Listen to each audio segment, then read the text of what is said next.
when you start this process, it's important to take good notes so that you could refer back to that. It's important to join as many of these webinars for pre-retirement as much as possible because there is information overload, as you will see. And so you will need refreshing. And there are updates and things that you want to make sure that you're up to date with the information. So one of the major things that advisors or financial advisors or experts will tell you when you begin thinking, considering about retirement is that you should be looking at what you need in retirement when you no longer have that paycheck coming through. In general, income replacement that is appropriate for retirement should be 70% from all sources that are going to replace what you used to bring in or earn. If you are considering retirement before you start your Social Security, that is an important thing to take into account. Why? Because Social Security alone usually replaces 40% of the income that you're going to need for retirement. So this PowerPoint that you're seeing here, Social Security, this is the website and the number. If you have not created a Social Security account, it's very important that you do so. And it's very secure. You will, once you have access to Social Security with your username and password, every time you log in, you have a different code that is specifically sent to you. But what's important about Social Security, it's one, starting to review your history. Make sure that your earnings records are up to date, that they're not missing anything in your history. Also, what are you going to get? What if I retire at 62 versus my normal retirement age, or if I wait until 70, which is the latest I could wait to take Social Security. All important things that you're going to be able to see when you log in into your own Social Security account. If you were born in 1963, in the year 2025, you're going to be turning 62. And 62 is the earliest that you could potentially start Social Security early with a reduction. If you were born in 1960, you will be 65 in 2025. And for a lot of people, in the past, 65 was the magic number. That's when I'm going to go out. But if you look at this, if you were born in 1960, your full retirement age with Social Security is actually going to be age 67. So it's important to take into account if you're stepping away from your employment, from CUNY, and you're going to devise a strategy with either TIA, NICERS, or TRS, whatever you have as a retirement system. Are you doing that independent of starting Social Security yet or along with Social Security? That makes a difference.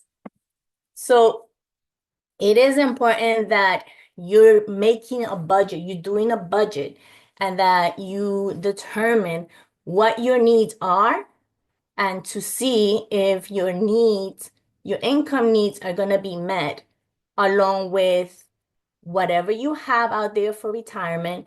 Again, from your retirement systems, IRAs, 401ks, everything that you've saved.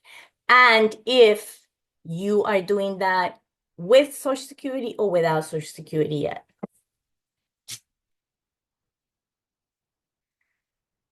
Another important thing, and I get a lot of emails and calls about this. If you are working you have health coverage. So full-time actives, you all have health coverage with CUNY. If you're working and you're turning 65, you're only applying for Medicare Part A, possibly because it's free and you could do that while you're working. You're only signing up for Medicare Part B when you are officially retiring from CUNY. So even if you're 65, 66, 70, whatever the age may be, if you are having health coverage through CUNY, you're not applying for Medicare Part B until you retire. Medicare Part B is something that you discuss thoroughly with either myself or your financial advisor, and also when you are going through the process of retirement and your guidance from your human resources office, they will indicate to you when and if you have to start Medicare Part B. And part of the benefits or the retiree benefits for those of you that meet the criteria is that you will be reimbursed for Medicare Part B premiums, no matter what they are, and that will happen throughout your retirement. So that's a perfect segue for this next screen. What is also important when you're considering retirement, the financial aspect of retirement is not only the income replacement, but are you going to have to pay for things? Or are you walking away from CUNY with retiree benefits, which are comprised of supplemental health or full health, welfare fund benefits? My colleague Mike is going to talk about those benefits later, and Medicare Part B reimbursements. This is the criteria, which Colleen is going to also speak about this thoroughly in her presentation. I just like to put it here before she goes into her detailed presentation, because this is important in making that decision to retire. If you are a TI member, this is the criteria that you need to meet in order to retire with those benefits. Age 62 or older, have 15 years of continuous full-time employment. All of you need to be in a full-time title, full-time PSC title, in order to get these benefits, and you need to retire from that full-time title. TRS members and NICERS members, you technically can retire since age 55. You need to have 10 years of credited service with the pension system. But if you are under the age of 62 or 63, depending on the tier that you're in, you need to have a thorough discussion as to whether you want to do this, because your pension is going to be reduced for life unless you have 30 years credited with the pension system. So that's important to note. When you are planning for retirement, one important note, no matter when it is that you're going to walk away, this is just an indication of being prepared overall. Always look at your statements. Always ask questions if you're meeting with an advisor from TIAA or you're talking to TRS or NICERS. Always make sure that you verify that your employer contributions are going to TIAA. If you're a TIA member, if you're TRS or NICERS, make sure that your contributions and your service is being reported to those pension systems so that you don't encounter surprises in the future.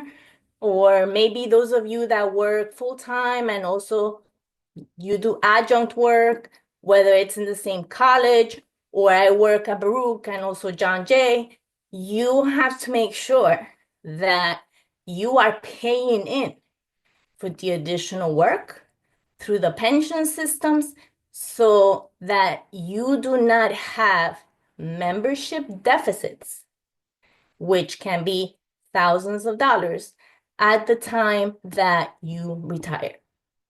So it's important to always be, reviewing your information, making sure if you're with TIAA and you're talking to them or you're meeting with them, make sure you ask the questions. My employer contribution, is it going in? How much are they contributing? All that stuff, crucial, critical to avoid problems at the point that you retire. Now, if you're a TIA member, you're going to be having your pre-retirement discussions with an advisor or a consultant if you're not assigned an advisor from TIAA. You're going to discuss if you're on track for your income goals for retirement, and you're going to discuss the requirements that CUNY has you do, like a lifetime annuity from the optional retirement plan account. If you're a TI member, you received specific documentation in your folders that talks about this and what this means and what you have to do. TRS members, make sure, and NICers, make sure you look at those annual benefit statements that are only found online with TRS and NICers. They come every fall with data to every June 30th. Make sure you look at the estimates of pension options page. And if you do not see estimates, this is crucial. If you do not see one, an annual benefit statements coming through, or if you see it coming through, but you don't see figures, that's a red flag. That means your service is not up to date. And if you are with TRS, you're going to reach out to me so that we could, work with TRS to make sure that all of that is updated and that you are ready to go when you retire. NICers, you're going to meet with counselors at NICers, and this all takes place, all these meetings with your advisors, counselors, pension system, or myself will take place at least 3 months before your official retirement date. Also, make sure that you understand the Medicare Part B and IRMA reimbursement process. No matter what retirement system you have, you could always email me or contact me, and I will provide the information as to how to navigate the process for the reimbursement. TI members, you're in good hands because you complete a form that you return to CUNY. They process, but the other systems, you're actually completing forms and sending them directly to the city, Office of Labor Relations. The links that you all received when you registered for this webinar, they have wonderful information, resources that you could refer back to. There are guides depending on your retirement system that you have there. I know Talene also provided I think the health, and how to decipher that depending if you're on Medicare or not. She's going to talk about all of that thoroughly. That's why her session is called Retirement from CUNY, the Nuts and Bolts, because there's a lot of information and it's very detailed. Make sure that you refer back to the links to the documents that you have in here. And we also have at the PSC, the union, and also at the welfare fund, we have the specific retirement sessions. And it's all also divided or split between what retirement system you belong to. That's where you begin, and then you navigate the website. I am going to hand this over to Talene Spengen from CUNY University Benefits Office. And most questions will be starting after that. If there are any questions in the Q&A, I will address them now. But she's really going to explain everything in detail when you retire from CUNY. Thank you, Sandra. Good morning, everyone. Just give me a moment. I'm going to share my screen. I hope everyone can see that.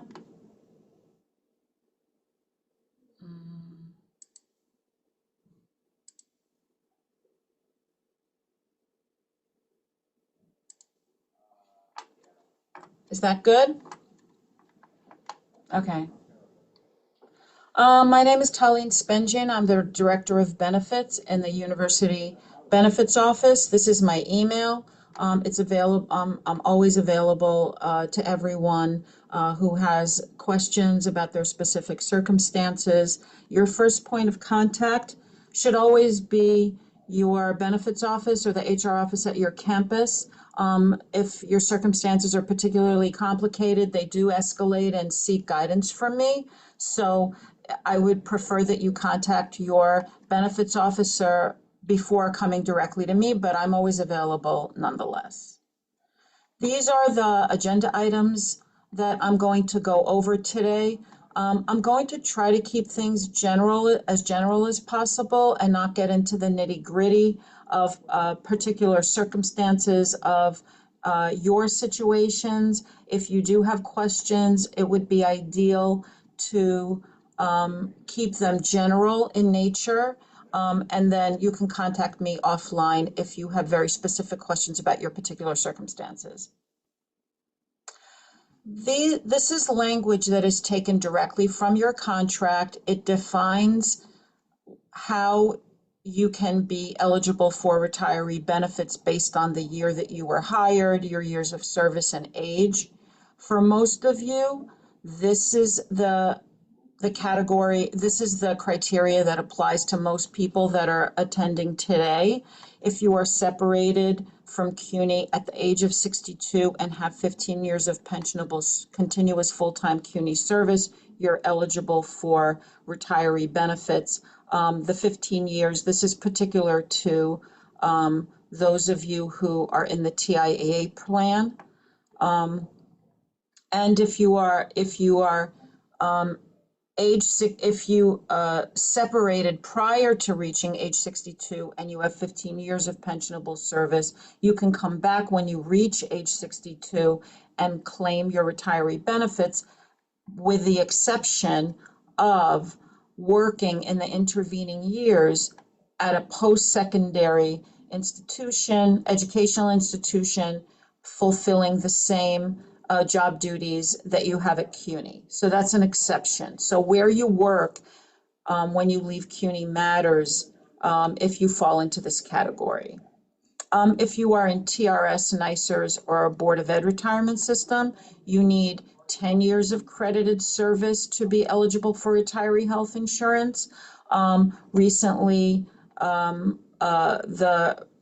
the number of years for a pension was reduced to 5 years, but in order to get retiree health insurance, you still need 10 years of service and have reached the age of 62 for TIAA and age 63 for TRS.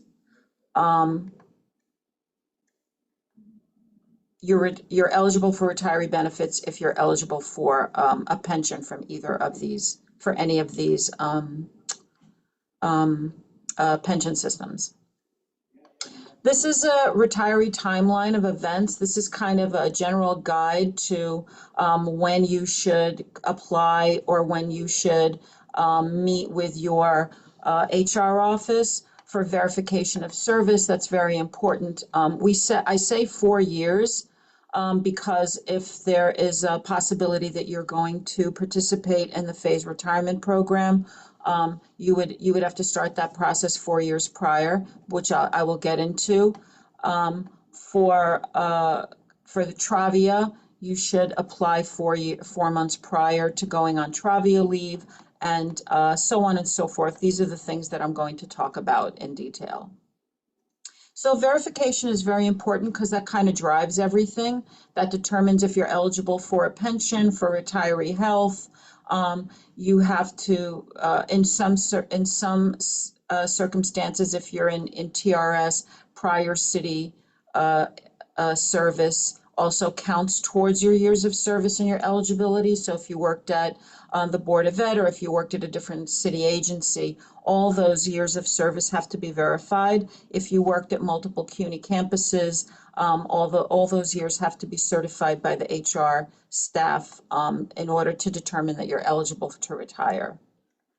Another thing that you should do that Sandra alluded to earlier is that you should look at your Social Security statements and make sure that all your years of work are accounted for in determining what your Social Security payout is going to be. So I mentioned phase retirement. One of the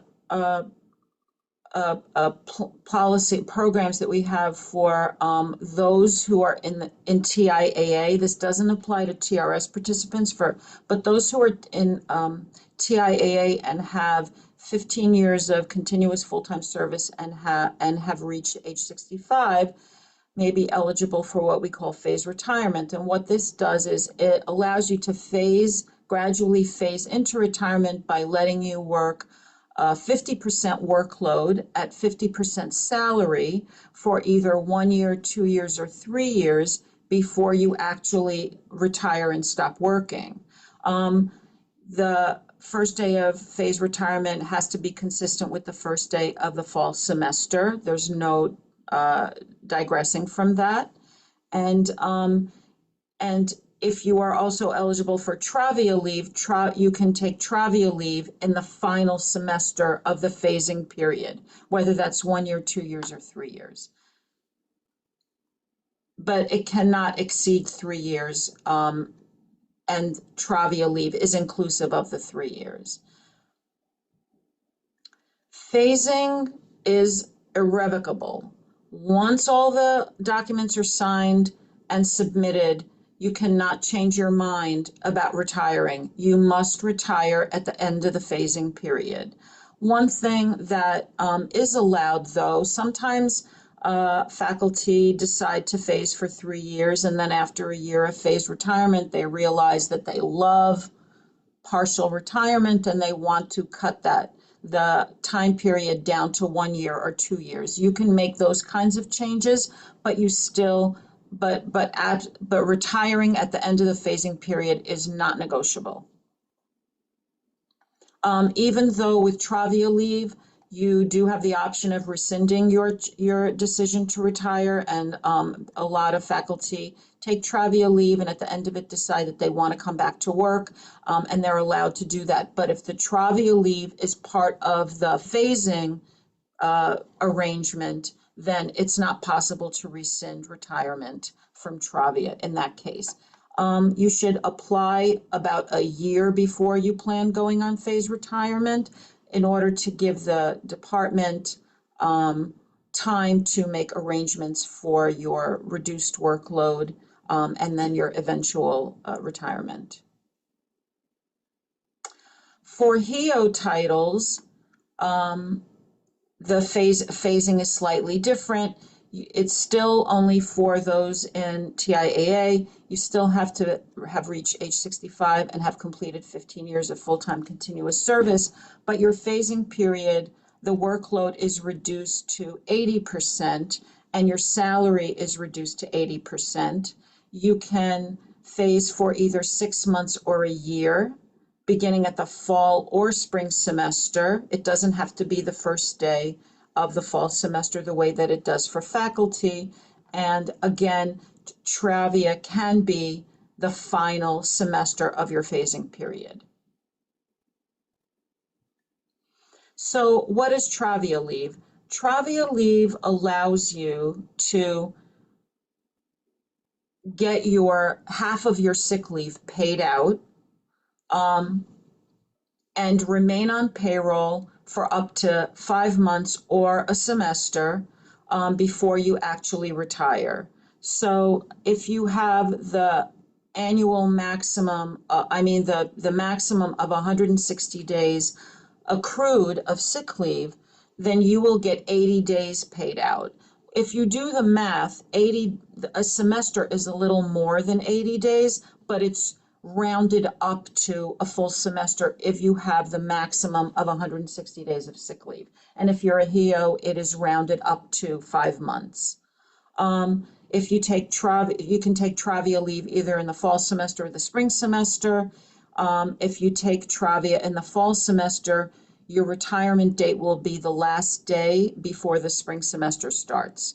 If you take Travia leave in the spring, then at the end of the spring semester, you will be on annual leave over the summer, and then your actual retirement date will be that last day of the summer before the first day of the fall semester.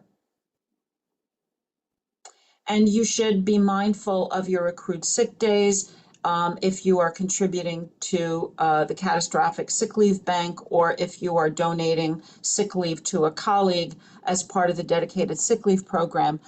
You should be mindful that you don't want to compromise that maximum amount of Travia that can be paid out to you. So try to keep that in mind and strive to have the maximum 160 days to optimize this benefit. Of course, that it doesn't always work out that way, but it's something that you should be considering.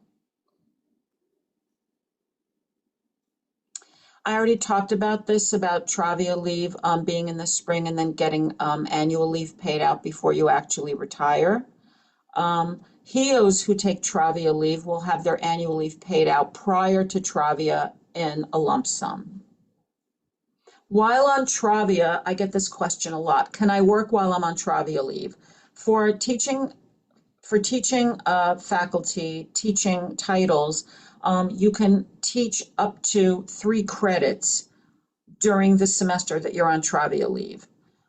And if you are non-teaching, you can work up to 75 hours in the entire semester while you're on Travia leave. This is not an entitlement. This is at the discretion of your campus. So if your campus has a policy where they do not allow anyone to work during Travia, that's what drives the decision.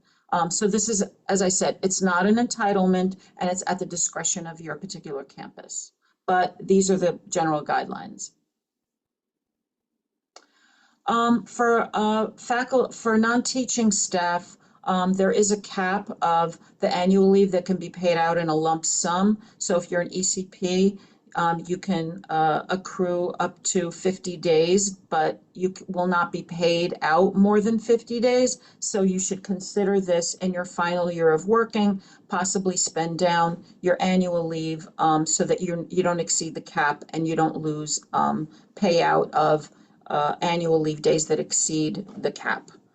For HEOs, that cap is 45 days. If you're on fellowship leave, you have to come back and work for an entire year before you can go on Travia.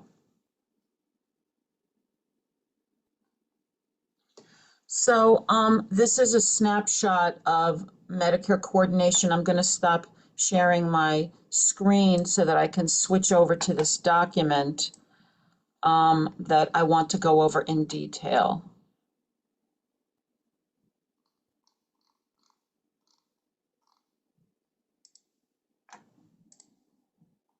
Okay, so one of the major benefits of retiring from CUNY is having a supplemental health insurance plan that coordinates with Medicare, and you get that for life.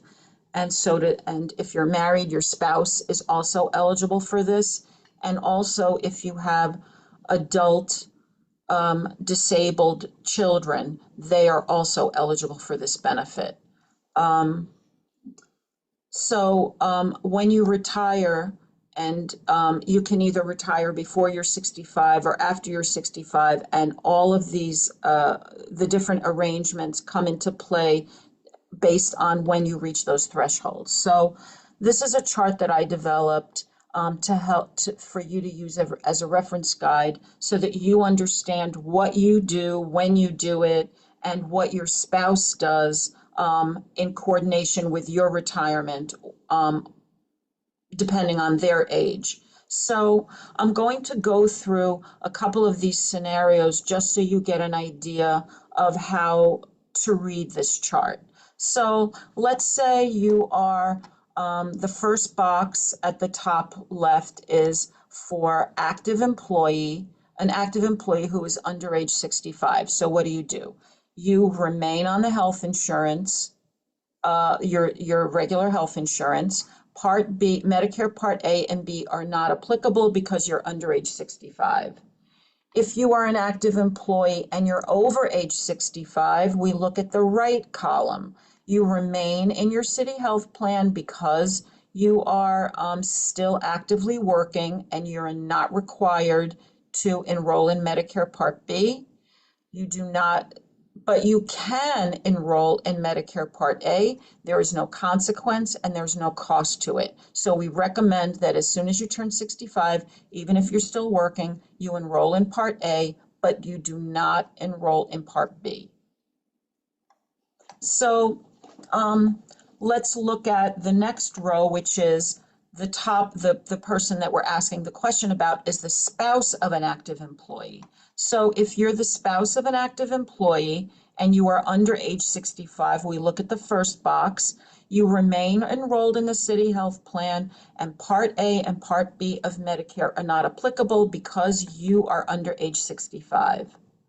So let's say you're the spouse of an active employee and you're over age 65. We look at the third column.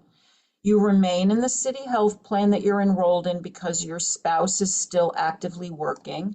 You can enroll in Part A, which we suggest that you do within 3 months of turning age 65, either 3 months before or any time after.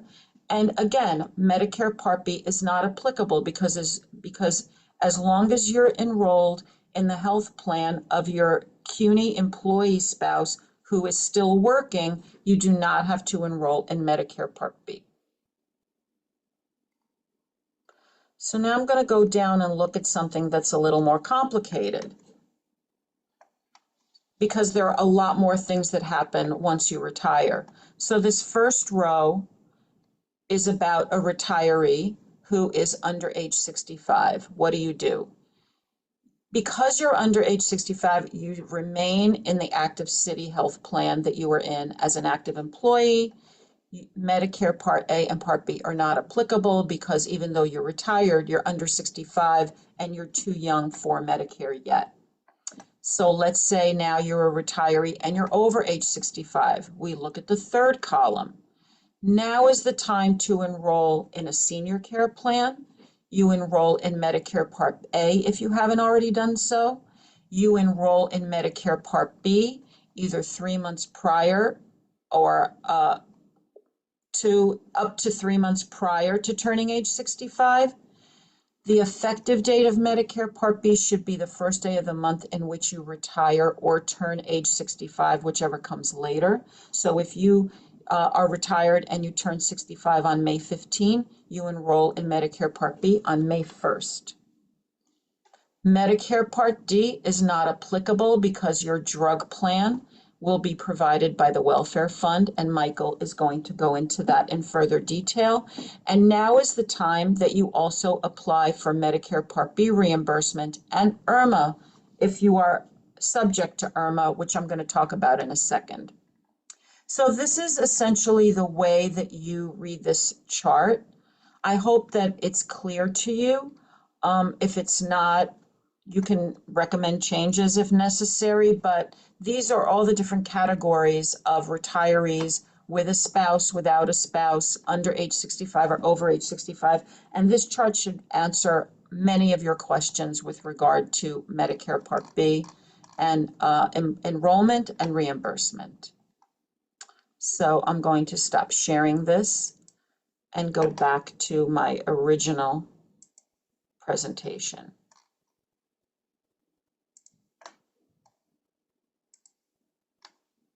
Whoops. Okay. Whoops. Oh, sorry.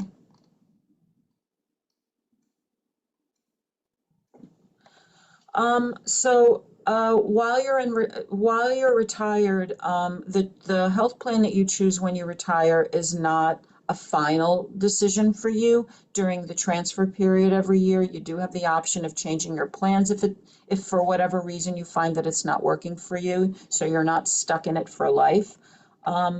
Dependents, just so you know, I get this question a lot. What happens to my spouse if I pass away? If the CUNY retiree passes away, the health plan is no longer available to the surviving spouse. You can keep the plan through COBRA for up to 36 months. However, it is at the full cost to you, which currently is about $1,200 a month. And then Michael will talk to you about your options, the options of the surviving spouse with regard to welfare fund benefits. So as I said, you are eligible as a CUNY retiree to have the cost of Medicare Part B reimbursed to you. Um, um, you have to be enrolled in a city health plan, and you have to be enrolled in Medicare Part B for this to be reimbursed to you. And you have to also live in the United States, because your Medicare reimbursement will not be mailed to you to a foreign address. If you are in NYSER's TRS or Board of Ed retirement system, the Medicare Part B form is sent to the Office of Labor Relations. If you are a TIAA participant, your Medicare Part B form is sent to my office.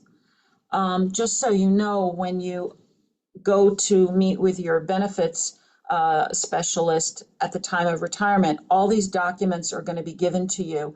And they also, after they collect them from you, they send them to all the different agencies that should get them. So, you know, your HR office will most likely send your Medicare Part B reimbursement form to either my office or the Office of Labor Relations on your behalf. But just so you know, this is the way, this is the link and the email address to send it to if you had to do it on your own.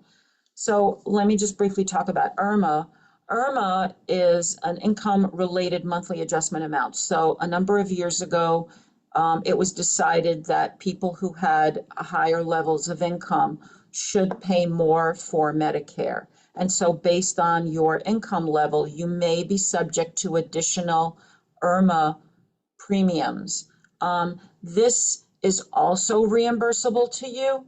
The process to apply for it is slightly different because it's linked to your income, and your income can change from one year to the next. You have to apply for IRMA on an annual basis, and you also have to provide supporting documents, which is a Social Security letter and a 1099 that shows exactly how much you paid for IRMA. And then you will be reimbursed in a lump sum in the year after the year in which those IRMA premiums were made. One exception, most retirees who are subject to IRMA Part B are also subject to IRMA Part D, but the reimbursement of Part D is not part of your retiree benefits. So while you're reimbursed for Part B, you are not eligible for a Part D reimbursement. And even though you're getting your drug plan from the welfare fund, based on your income, Medicare Part D IRMA is still something you can end up paying for.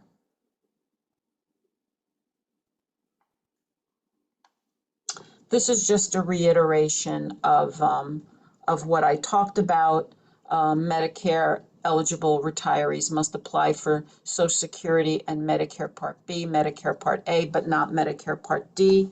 Once you start to receive Social Security or Medicare Part B, premiums will be deducted from your Social Security check. If you are not yet collecting Social Security, if you've delayed that for whatever reason, you'll receive a quarterly invoice to pay your Medicare premiums directly.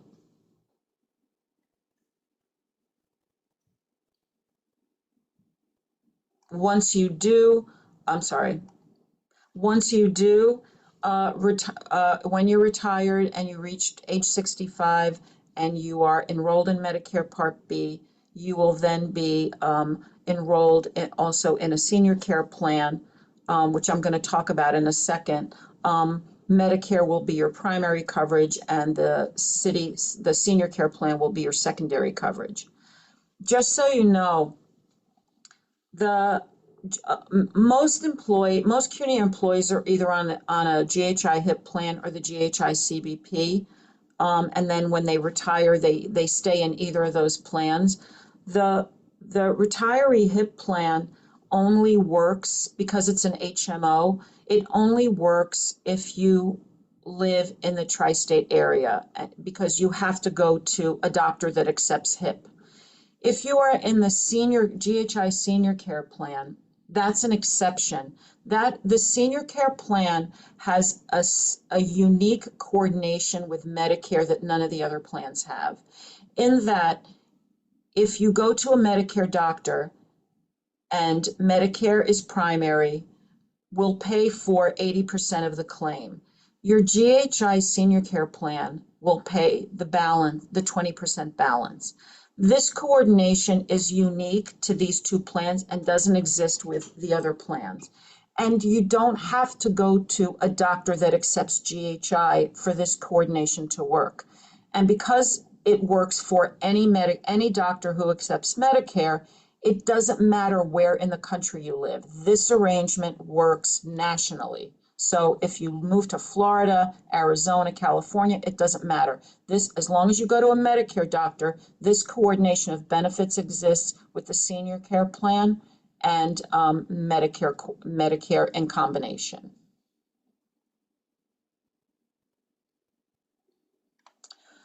The transit benefit, for those of you who participate in it, has a 90-day cap to spend down the funds that you defer, the pre-tax funds that you defer to this account.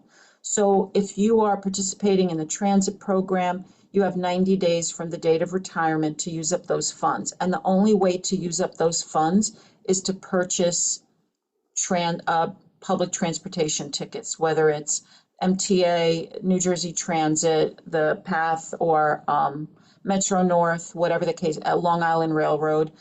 You have to actually purchase tickets with those monies. They cannot be refunded to you. And this became a big issue during COVID because a lot of people weren't commuting, and so they didn't think to stop contributing towards their transit account, and they accumulated a lot of money there. And are finding that there isn't enough time to spend down that money. You should look at your transit account, look up your account with Edenred, see how much money is in there. You might have to work with your HR staff to reduce the amount that you're contributing to that account so that you have enough time to spend it down, because as I said, from the point of retirement, you only have 90 days to use up those funds. Otherwise, you're going to lose them. They just disappear.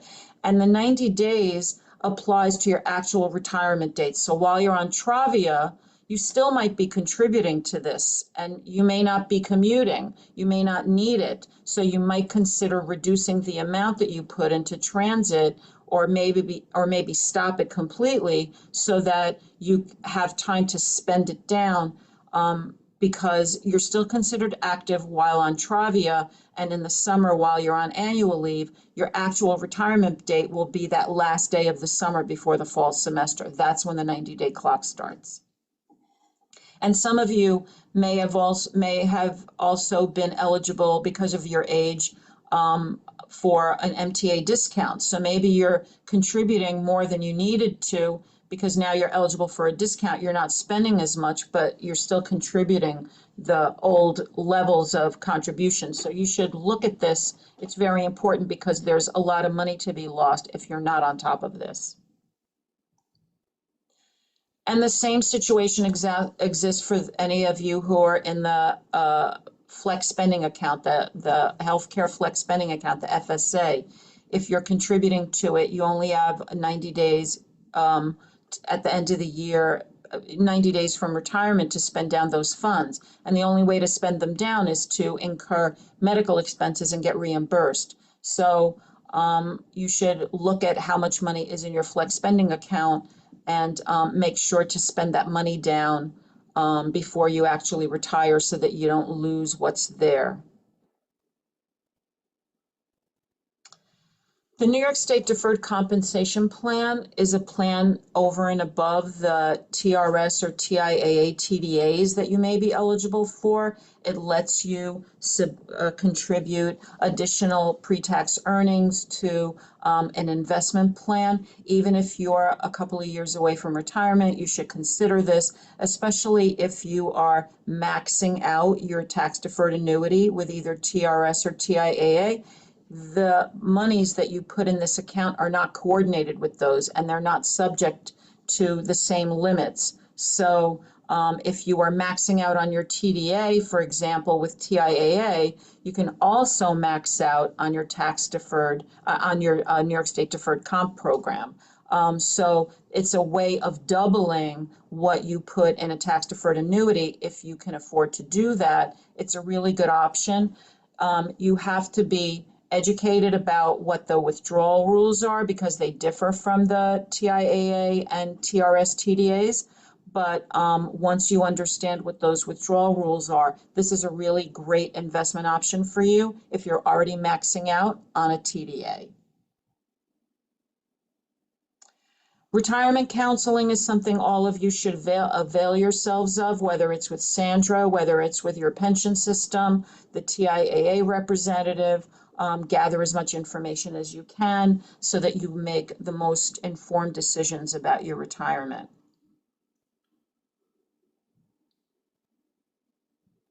Before I go to the next topic, I just wanted to mention, since we talked about TIAA, someone asked a question in the chat function about lifetime annuity. So let me just briefly talk about lifetime annuity. If you're in TIAA and you retire, you are required to establish a minimum of a $10,000 lifetime annuity. And what an annuity is you make an agreement with TIAA and you say, okay, take $10,000 out of my account, and in return, TIAA is going to send you a check every month for life. The intention is to replicate a pension, because when you retire from TRS, whether you live to be 80 or 90 or 100, you're guaranteed a pension for life. And that's what a lifetime annuity is intended to replicate.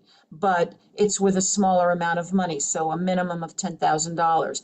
And the reason why you're required to establish that is so that the health insurance premiums that you owe monthly for the health plan, the senior care plan that you're on, is guaranteed to be paid every month. So if you have a guaranteed lifetime income stream, every month you receive a check, your premiums are going to be deducted from that check, and then the balance of the check will be mailed to you or direct deposited to you.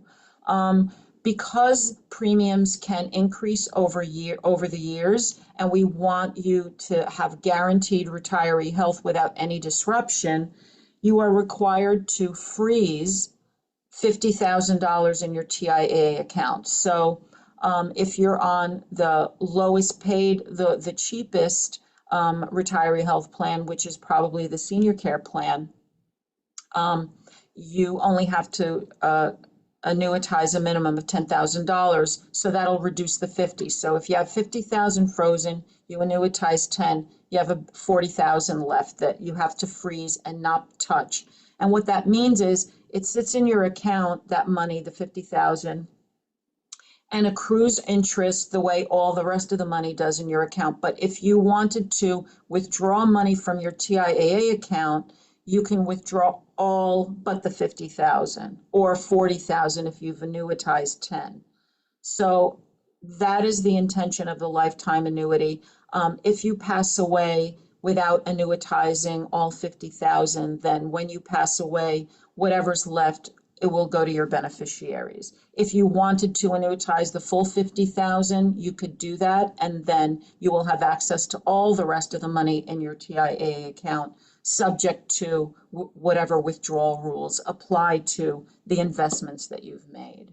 So I hope that clears that question up because it comes up a lot. It is mandatory. There's no negotiating your way out of it. There are no exceptions to be made. This is a rule that, a policy that we adhere to very strictly. Working after retirement, if you are retired and under age 65, there are earnings limits that you are subject to. If you're in TRS and you are under age 65 and you want to work at another New York City or New York State agency, you have a 35,000 earnings limit. If you exceed that limit, then TRS will pause your pension check. If you are over age 65, this rule doesn't apply to you. If you work in the private sector, it doesn't apply to you. It only applies to those retirees who are under age 65 and want to work for another New York City or New York State agency.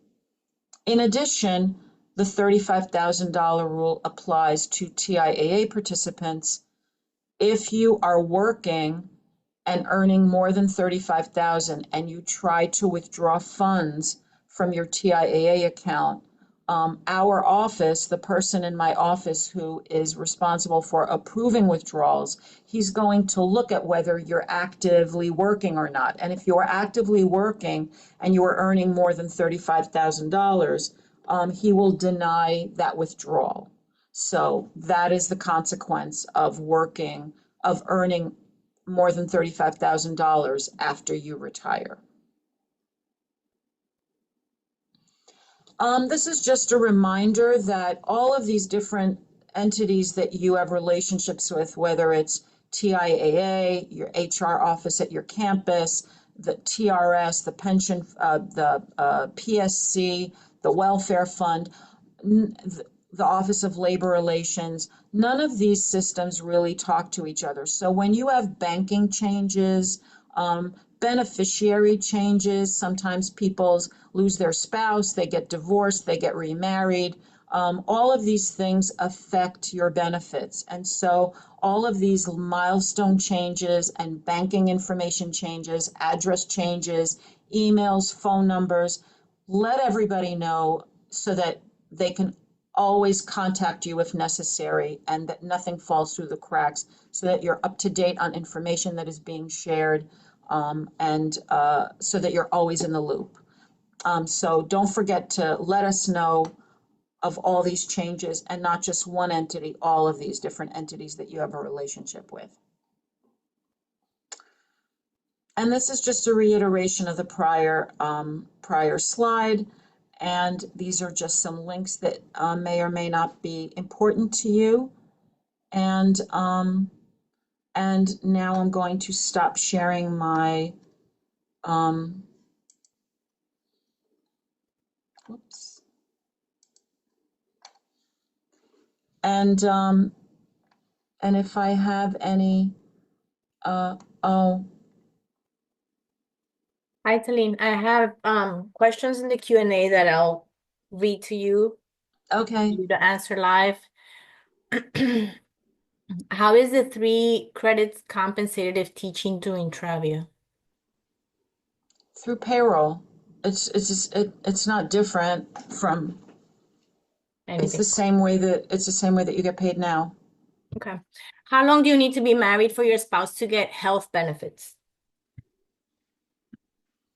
A day.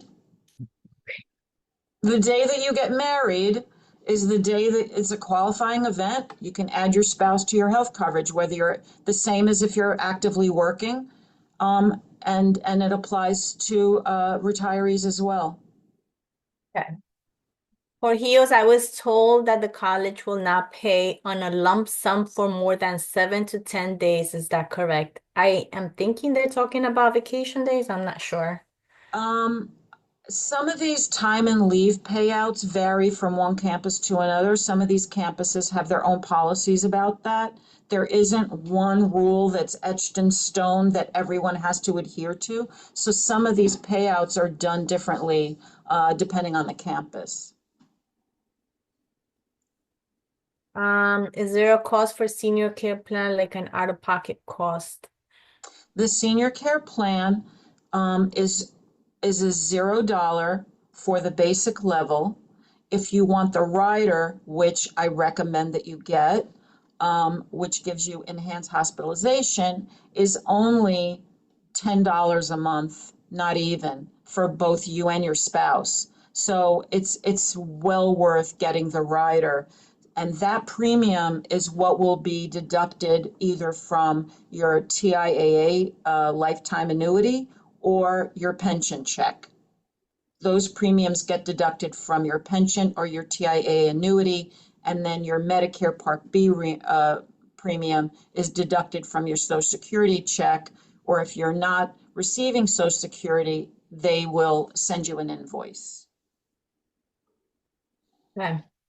Um, I'm currently covered by Aetna. What is the sum that is set up in retirement if I'm in TIAA? I don't know the premium off the top of my head, but the Aetna plan for senior care, um, I don't want to quote you, but the rates are available online. I can if you email me, I could send you a copy of it. Um, and then you can make a decision about when you retire, the plan that you have now, upon retirement, the Office of Labor Relations considers retirement a qualifying event, so they'll let you change your plan when you retire. You don't have to stay with Aetna unless you want to. Um, Can I take a fellowship leave, work for a semester, take travel leave, then either return to work or begin phased retirement with no teaching 1 semester and full teaching load the second semester? oh my God, that's too many caveats. That's convoluted, right? You can email me and we can talk about that. That's very specific.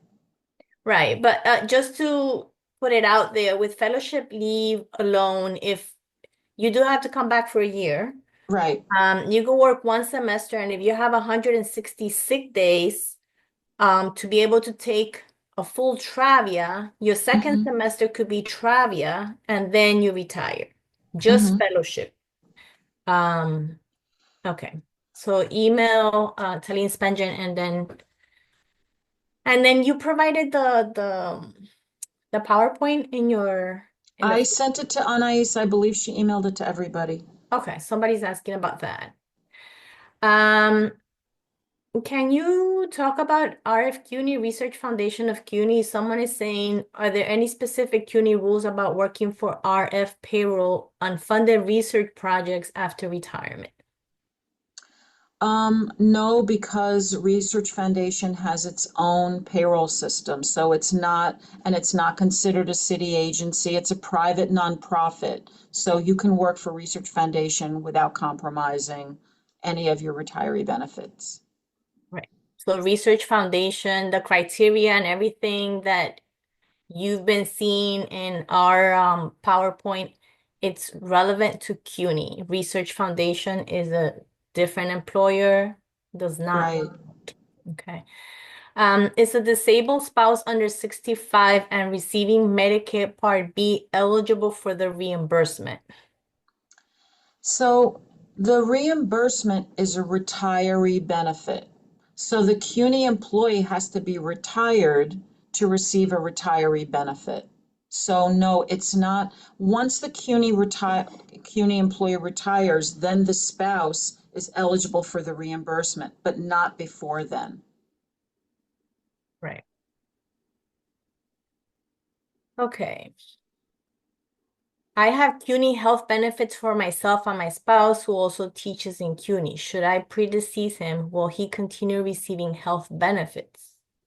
So I think that, and this is just my personal opinion, if both if both parties of this couple work for CUNY and they're both eligible for retiree benefits in their own right, they shouldn't commingle. You should just get your benefit on your own. You'll have it in place because when the last thing you need when your spouse dies to be scrambling around trying to figure out what your health insurance is. If you're eligible for the health insurance, retiree health plan, and retiree benefits in your own right, then just get it. You don't have to combine it. And then when something happens to one of you, everything's in place. You don't have to worry about how am I going to get my health insurance? That's just my opinion. Right. My spouse is younger than me. He's on disability and currently on my insurance. Should he change to Medicare for his coverage? Not until you retire, because again, the reimbursement for Medicare is a retiree benefit. So you have to be retired to be eligible for it. Same with your spouse. Okay. So I'm gonna read this question. There have been a couple of questions about switching health plans and when you could do that. I currently have Emblem Health HIP HMO, but I am not retired yet. Would I be able to change to senior care plan or do I have to get GHI? The senior care plan is GHI. Right. You can, your retirement is a qualifying event, so the Office of Labor Relations lets you change your plan upon retirement. So if you have HIP now, you can keep HIP, or, and then just enroll in the senior care plan when you retire. Um, this is for Anais, who is on, she's listening. A couple of people are saying that they did not receive the PowerPoint, but I think it's in the folders, right, Anais? Yeah, it's in the folders, and I just put in the chat the name of the PowerPoint. It's called PSC Pre-Retirement Seminar Instructional. And I also just shared again the links so that you don't have to look in your email for them right now. Okay, thank you. Mhm. And it's a PDF file. It's not a PowerPoint file in the folders. If you go on Travia as faculty, but circumstances change so that you decide not to retire when previously planned, is there a protocol for when and how to alert HR and your department about that change? As soon as you know, as soon as you can, up until the last day of Travia, you are allowed to rescind your decision to retire. But that's only as it pertains to Travia. It does not pertain to phased retirement. So if you're in phased retirement and then Travia leave is the last semester of your phasing period, then that option to rescind retirement is not available to you. Right. If I meet eligibility, can I start phased retirement with 1 semester teaching and the following semester a full teaching load? Say that again? Sorry. For phase retirement, there are all different arrangements about how to break up the workload. You can do, 50%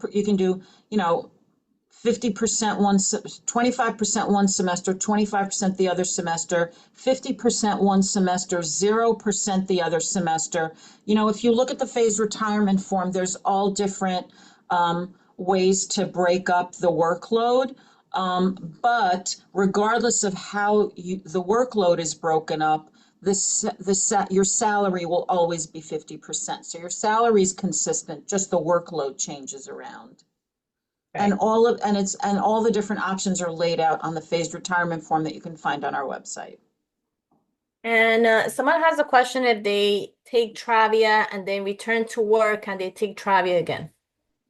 You can only take Travia once. Right. So can I keep Aetna once retired, or do I have to go to GHI to get senior care? You can take any of the plans that you want, but you may look at the rates and rethink it. I mean, if you want to take Aetna because you are adamant about keeping the doctors that are in the Aetna network, that is your personal choice. They're expensive, but the GHI Senior Care is definitely, you get the most bang for your buck. It's almost free. So that even, on the rare occasion that you have to pay out of pocket for something, it's still cheaper. But you do have the option of keeping one of the Aetna plan, the Aetna plan or whatever other retiree plans are available to you. But that's you have to sit down and go over the finances of that.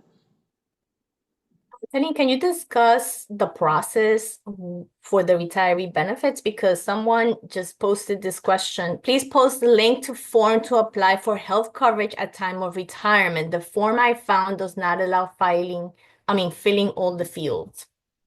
The, you mean you want a fillable PDF? Is that it? I don't think they're going through HR. You have to go through HR. HR is your best friend. They are going to give you, they're going to give you all your options. They're going to give you all the forms that you need to fill out. You don't have to go searching for them yourself. They will give you an entire package of everything that pertains to you based on your pension system and your welfare fund, and whatever else applies to you. They'll give you all the documents. They'll tell you what you need to fill out. You'll fill them out and give it back to them. I suggest that you scan copies of it and keep copies of everything, but you give it back to your HR office and they will distribute the forms to everybody who needs to get them. Right. Let's see here. I'm not clear about the senior care plan when you live in New Jersey. As long as you go to a Medicare doctor, it doesn't matter where in the country you live. When you're retired, Medicare will be your primary. You will give your Medicare card to the doctor or the hospital that you go to. They will pay the 80%, and then the behind the scenes, the senior care plan is coordinated with Medicare. So whatever Medicare doesn't pay, it gets billed to the senior care plan, and then they will pick up the 20%. There is a deductible for both. There's a hospitalization deductible. There's a doctor's deductible for Medicare.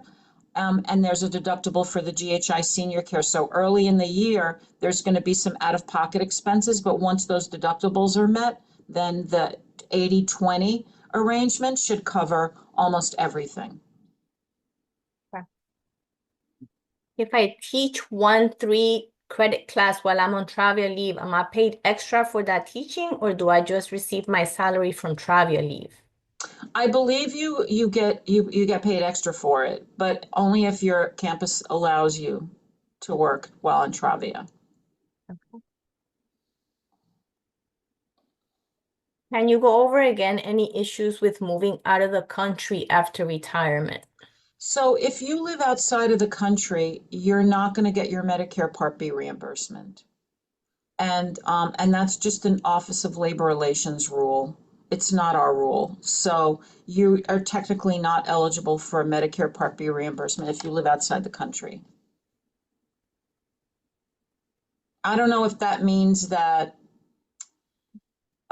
you maintain your residence here and you go to South America for 6 months and then you come back, and you're still able to get your mail.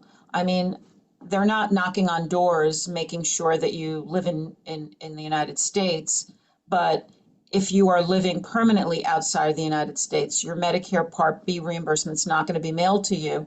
And maybe you don't even need health insurance depending on where you go, but technically you're not eligible for it if you live outside the country. Could you clarify about the reimbursement you spoke about? I think it's Medicare Part B reimbursements. Medicare Part B reimbursement, I believe on your slide, Sandra, you had it's going to be $185, and I haven't looked it up, but in 2025 it's currently like 174 something, so that makes sense. So that premium is either you owe that premium, whether it's deducted from your Social Security check or you're billed for it, when you enroll in Medicare Part B, you pay that premium every month, $185. And then, but at the end of the year, you are reimbursed for it in a lump sum as well as your spouse. Right. And I don't know what this means, but this is a very long question. Regarding the MSK question, I don't know what that means. Yeah, Memorial Sloan Kettering. Oh, There's people who have you are in they've been getting letters. And what's happening is Memorial Sloan Kettering is negotiating with Empire about with Anthem about remaining in their network. And there's this serious back and forth. And they send letters to participants so that participants can put pressure on the different entities. You know, we're trying to negotiate, they're not agreeing, blah, blah, blah, you know, and kind of like just sowing confusion and anxiety. And in my experience, I have found that these are kind of pressure tactics that they go through. And in the end, they ultimately come to an agreement because Anthem doesn't want to lose Memorial Sloan Kettering. Memorial Sloan Kettering doesn't want to lose Anthem. It's in both their best interest to maintain this relationship. And so eventually they do come to an agreement, and there's every reason to believe that they will. But while they're doing this back and forth, you know, they send these letters out just to sow chaos, a little bit of chaos, and get people to put pressure on their insurance and to agree to whatever is being negotiated. so for this person that posed that question, I think the suggestion is talk to the health plan, right? The supplemental health plan to see where they are by the time you retire. I mean, I don't know because HR is not going to be able to. HR does, and there's nothing that we can do, Right. but OLR does have a link on their website where they're posting updates. And so far, the last time I looked at it a few days ago, it just said that they haven't come to an agreement yet. If they don't come to an agreement, I believe that they're going to continue paying claims through March 31st of next year. So there's that 3 month great kind of a grace period where they're going to continue paying claims. But it does make people nervous, especially people who are receiving care in the midst of their treatments. But there's every reason to believe that they will come to an agreement ultimately. They just haven't notified it yet. My spouse is a retired UFT member, but covered by my health plan. He is paying for Medicare Part B. Will UFT reimburse him even if he is being covered by my PSC health plan? You have to be in the health insurance plan of the entity who is reimbursing you. So if the OLR is going to reimburse you for Medicare Part B, you have to be in a plan that's offered by the city. Um, if you get Medicare once you retire, what is the purpose of the senior care plan? The senior care plan is like acts as a supplemental plan. So Medicare pays 80% of a claim, the senior care plan pays the 20.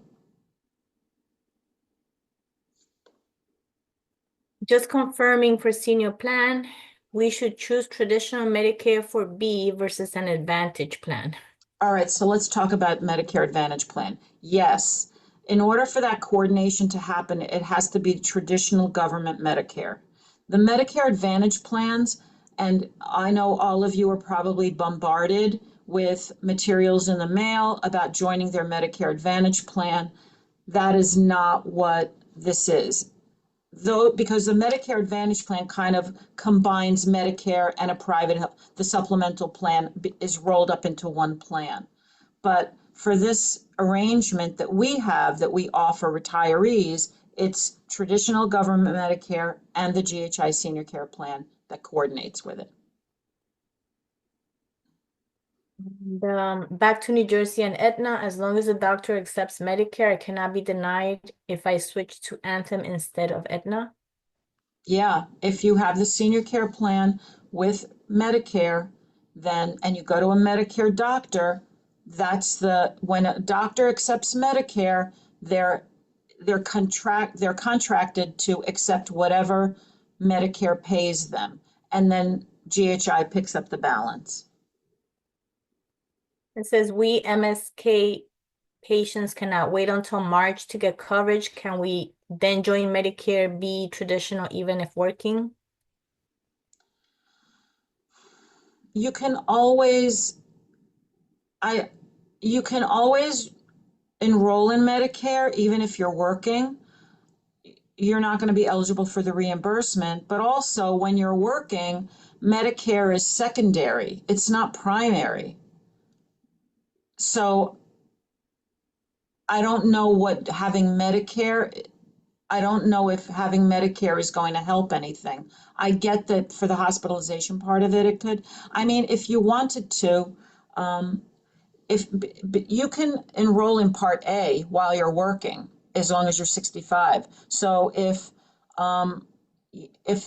for whatever reason Memorial Sloan Kettering doesn't come to an agreement with Anthem, then you have Medicare Part A to fall back on. I guess that might be a good strategy.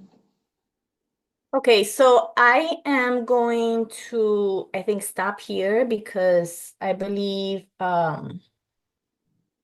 Mike is coming next, Michael Foley. And I know that Talene, you're gonna be with me probably trying to answer some of these Q&A Yeah, I'll questions that stay I on didn't get and to. go. I'll go through the questions and see whatever's not answered. I'll answer them in the chat. All right. Thank you, everyone.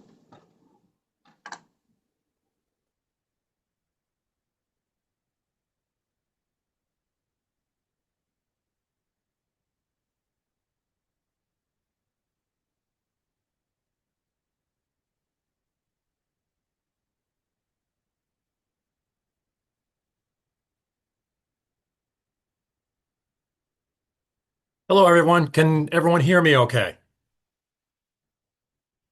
I'll take that as a yes. Yeah, we hear you perfectly. Good, good. My name is Mike Foley. I'm the Director of Communications for the PSC CUNY Welfare Fund. We provide active employees and retirees with your supplemental benefits, your drug, dental, hearing, and vision benefits. Um, And I hope everyone is not feeling overwhelmed by all this tsunami of information coming at you, because I really want to just emphasize one thing to everyone. There's a large group of people out there to help you as you make this transition to retirement at CUNY, at the city's Office of Labor Relations, here at the Welfare Fund, at the PSC Union. There are people that can help you. So please don't feel overwhelmed. There's a lot of resources available to you, but I do want to warn everyone at least that this is a time to be careful. It's a time to be methodical, and it's a time for you to do your homework and figure out exactly what makes sense for you in retirement and what choices you need to make. But we're here to help you. Congratulations on a great career. Congratulations on influencing so many young minds over the time of your career at CUNY, and welcome to retirement. It's a great time. I've really come to enjoy talking to our retirees. They're wonderful people. Um, and they do amazing things. They're active, engaged. Um, I have become friendly with a 90-year-old ski instructor at Wyndham. She wrote a book about her experience and how to be a better skier in retirement. I've talked to Substack influencers. I've talked to YouTubers who are retired, CUNY folks. I've talked to world travelers, and not just to Arizona and Florida. I just got a call the other day from someone said, Mike, I'm moving to Iceland. I said, try not to fall into a volcano, but it's not an impossible task. Um, so it's a great group. I think you'll enjoy being part of it. Ann's going to talk at length about the retiree chapter. That's a great organization as well. So let's move forward a little bit. Okay. Here's a little demographics about uh, the retiree group that we serve here at the Welfare Fund. I'm going to give you the answers to the two top questions. How many retirees? That is just the primary retirees. So increase that number. That number would increase if you're talking about dependents, probably about 3 to 4,000 more people if you count dependents. The youngest retiree, 47 years old. Now, this is a little misleading. This is probably a person who's retired due to a disability, but my point is life can throw different kinds of circumstances at you all the time. So it's always good to be prepared for the unexpected. Now, what I'm going to ask of everyone on the call is I want to see some guesses. Put some guesses up in the chat if you don't mind, on our oldest retiree. Sandra, let me know if anyone's chimed in yet. Oldest retiree. Let's have some guesses. Let me look.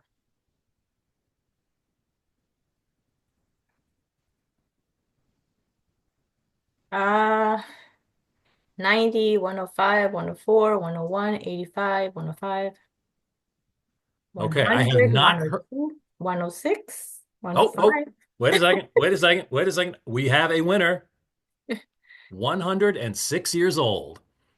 Yep. Um, these are amazing people, and I want to emphasize that span between 47 and 106.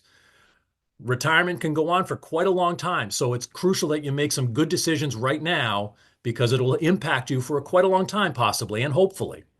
Let's move on to that last question. Retirees age 100 and over. Let's have some guesses.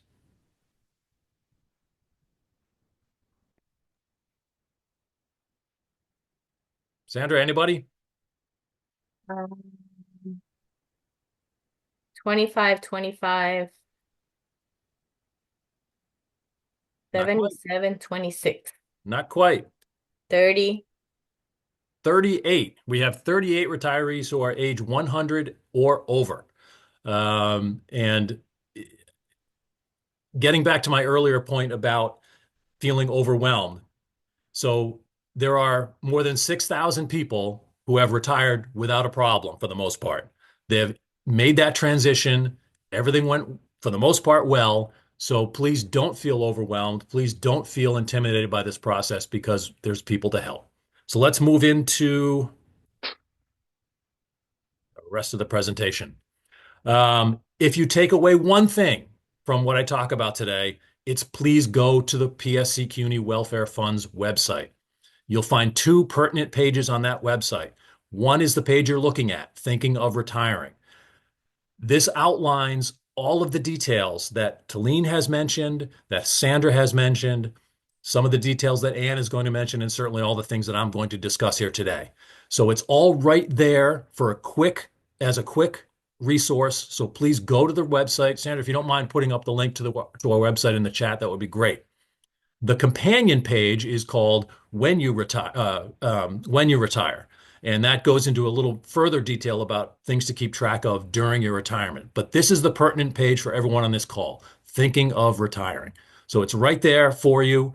It's a great place to remind yourself of things that need to be done. There's a checklist, and all of our contact information is right there as well. Um, just some basics about the Welfare Fund. Keep in mind that we are an independent nonprofit. We are affiliated closely with the union, but we're not part of the union. We provide supplemental health benefits for all of the CUNY campuses. We represent professors, professionals, retirees. We've got a staff of right now about 12 that support. That number's gone up quite a bit to about well, if we count dependents, that's at closer to 40,000 active and retired members.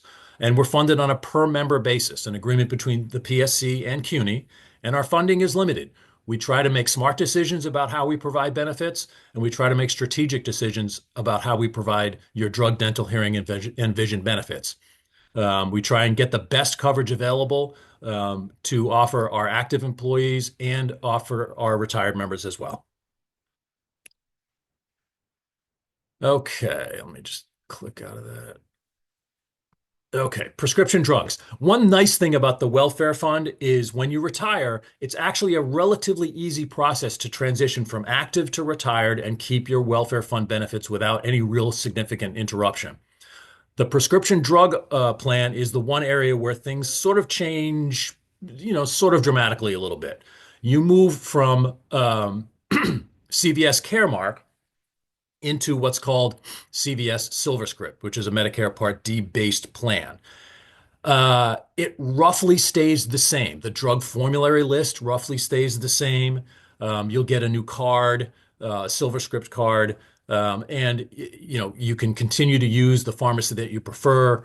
So there's not a particularly major difference other than getting a new card and being part of a Medicare Part D based plan. Um, if in as an active employee and you are taking injectable or chemo drugs, um, you're getting those drugs through a City of New York benefit called PICA. Um, as a Medicare eligible retiree, you get those drugs from the SilverScript drug program. So don't be concerned about making that transition. If you're taking injectable drugs now or you're on chemo drugs right now, that PICA benefit changes over to the SilverScript drug program in retirement. Once you enroll in Medicare, diabetic medications also comes from the Welfare Fund's SilverScript program instead of your basic health care plan, which is the way it works now as an active employee. Um, some of this stuff is we've already gone over. Medicare enrollment, sign up for Part A and Part B when applicable. Do not sign up for a Part D drug plan. I talk to a lot of retirees who are approached by, frankly, some bad actors. There's a lot of people out there who, in retirement, they're going to come after you and they're going to want your money. I want you to be skeptical about any kind of offers regarding things like a Part D drug plan, any kind of Medicare Advantage plans.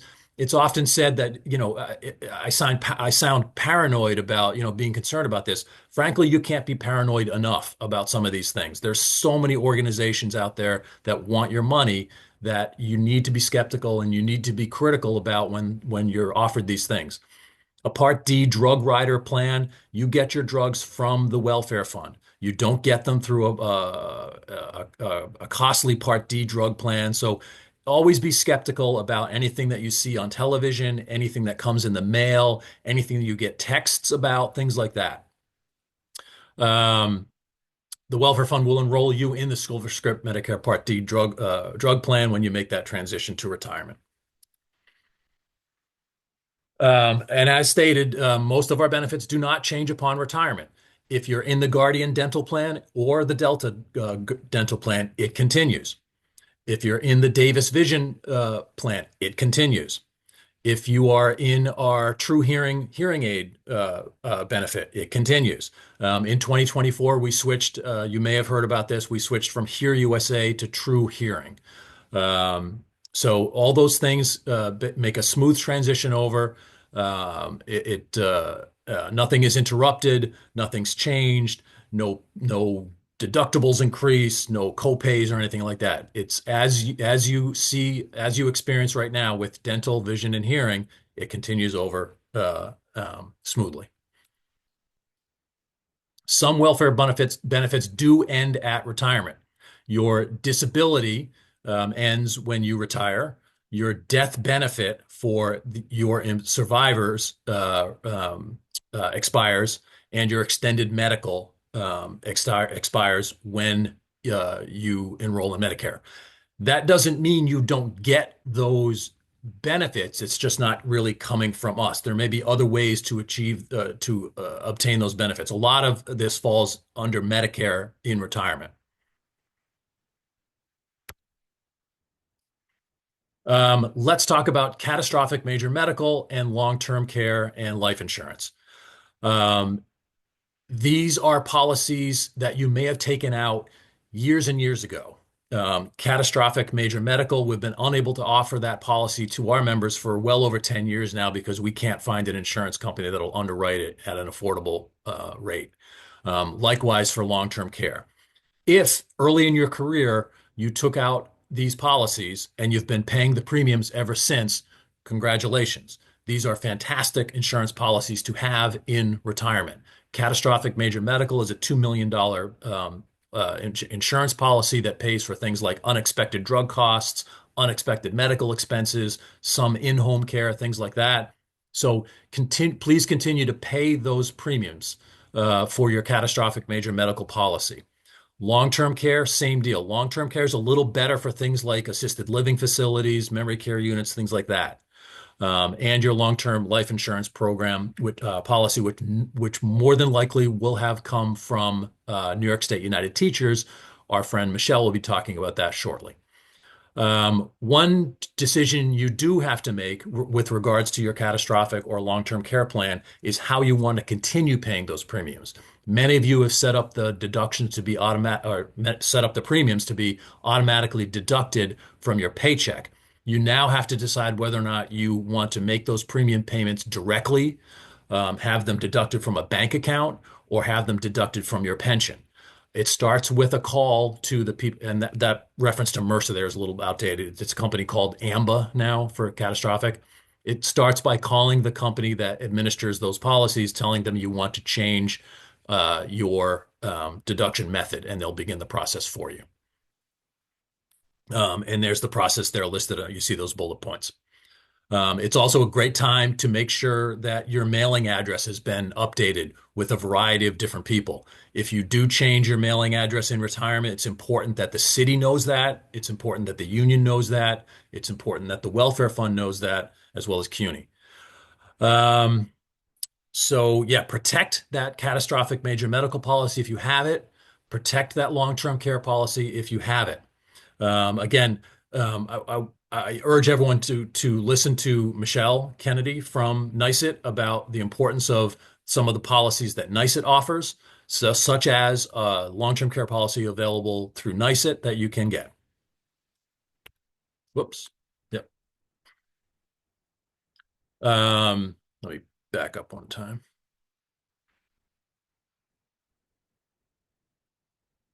Okay. True Hearing. I just wanted to mention that we changed over from Hear USA to True Hearing. In retirement, this is one of our more popular benefits. It's a $3,000 benefit, $1,500 per year. The reason we changed is True Hearing can offer you top of the line premium hearing aids at almost little to no cost, generally no cost. If you utilize their in-house brand, which compares to the top hearing aids on the market, you're not going to pay anything for those hearing aids. So we like this benefit. We don't change our benefit providers very frequently. When we do, it's for a good reason. In this case, it was because we wanted to limit your out-of-pocket costs for something that's pretty critical, and that's your hearing health. That's roughly what I need to talk to you about today. I'm going to stop my screen. And any questions or concerns?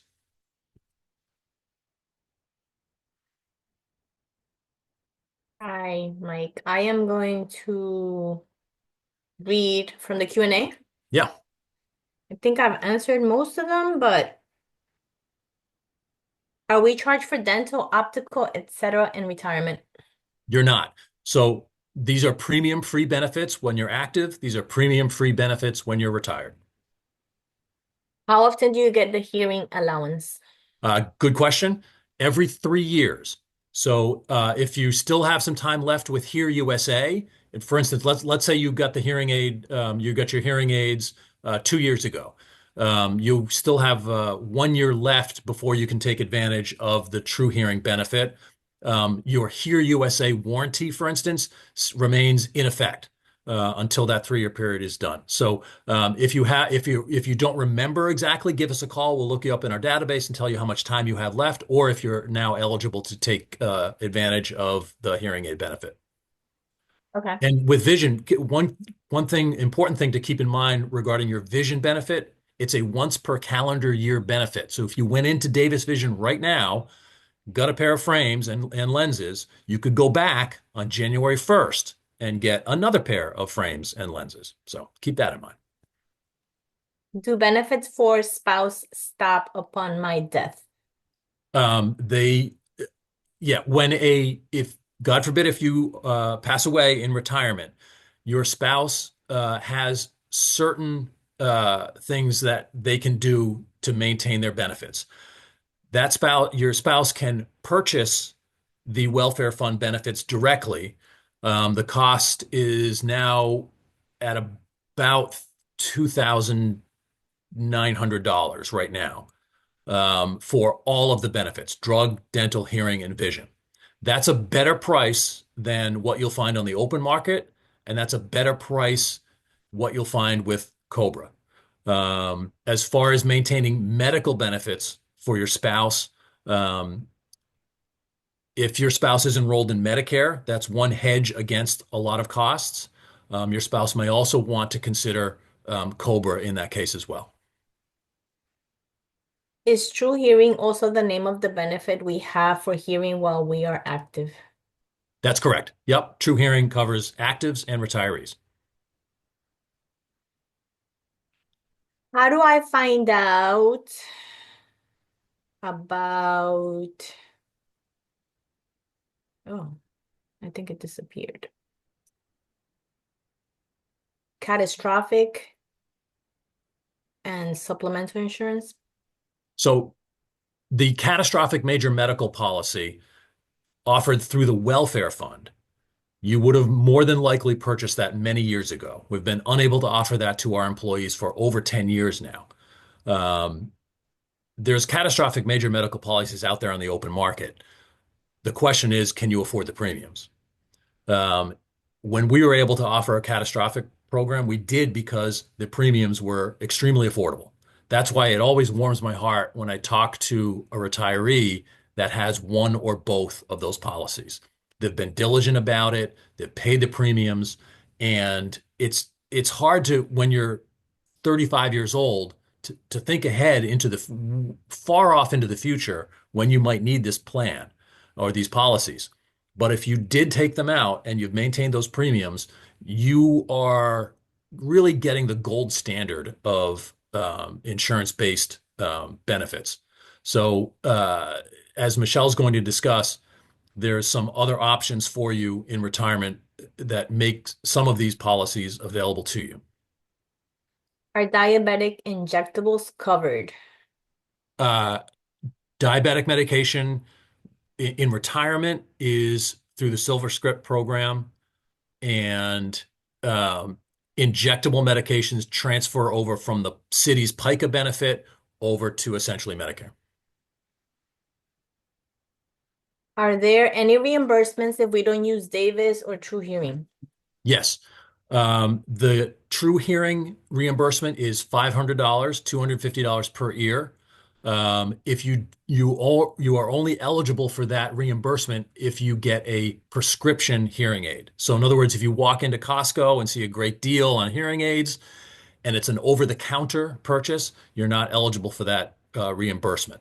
I don't want to sound like a salesman, and I don't want to dissuade you from doing something that you feel is suitable for your own life. But there's a lot of options regarding hearing aids. You can go into Walmart and buy a hearing aid. Apple is getting ready to offer hearing aids. These may make sense in your own life, and that's fine. But I would urge everyone to know about the various benefits you have in retirement and use them as you see fit. Like I said, the True Hearing, top of the line, uh, hearing aids are available to you at no cost. And as the vision benefit is likewise, if you go out of the Davis Vision Network, you're eligible for a $200 reimbursement. Someone is asking if the survivor spouse cost that you quoted was annual or monthly. Annual. Um, I got a catastrophic coverage last year through PSC. Okay, but there's no question. Oh, maybe I can jump in there. If you had signed up for the catastrophic insurance within the last 5 years, it's more than likely through NICET, and not PSC. So we also have our own plan that's very different. We've made some changes, but it's still there. So, questions about covering medication or prescriptions that may not be covered at 100%. That's where sort of a catastrophic plan can come in. One, to meet a deductible, things can be submitted and reimbursed. And we often do webinars every once in a while. And maybe we're overdue for a webinar for catastrophic major medical if you have it through NICET. And maybe we could set it up in the future. Okay. Um, what is the link to True Hearing? If you Can go to I? our website, Yeah. pscunywf.org, you'll find an entire section about the True Hearing benefit, as well as contact information. Okay, I'll put our website in there. Thank you. Can I get welfare fund benefits before I retire? Um, If you're on yes. health, yeah. Yep. Yep. If you have any questions about the benefits you think you have or don't have, you can call us. If you're new, um, call us and we'll clear it up for you. Yeah, if you have health coverage, you should be eligible to have the welfare fund benefits. The best office to visit is HR. They manage your benefits and enrollment and all of that. So first go there, and then if anything, then contact us. And will I still be eligible for the welfare fund benefits if I move out of New York State?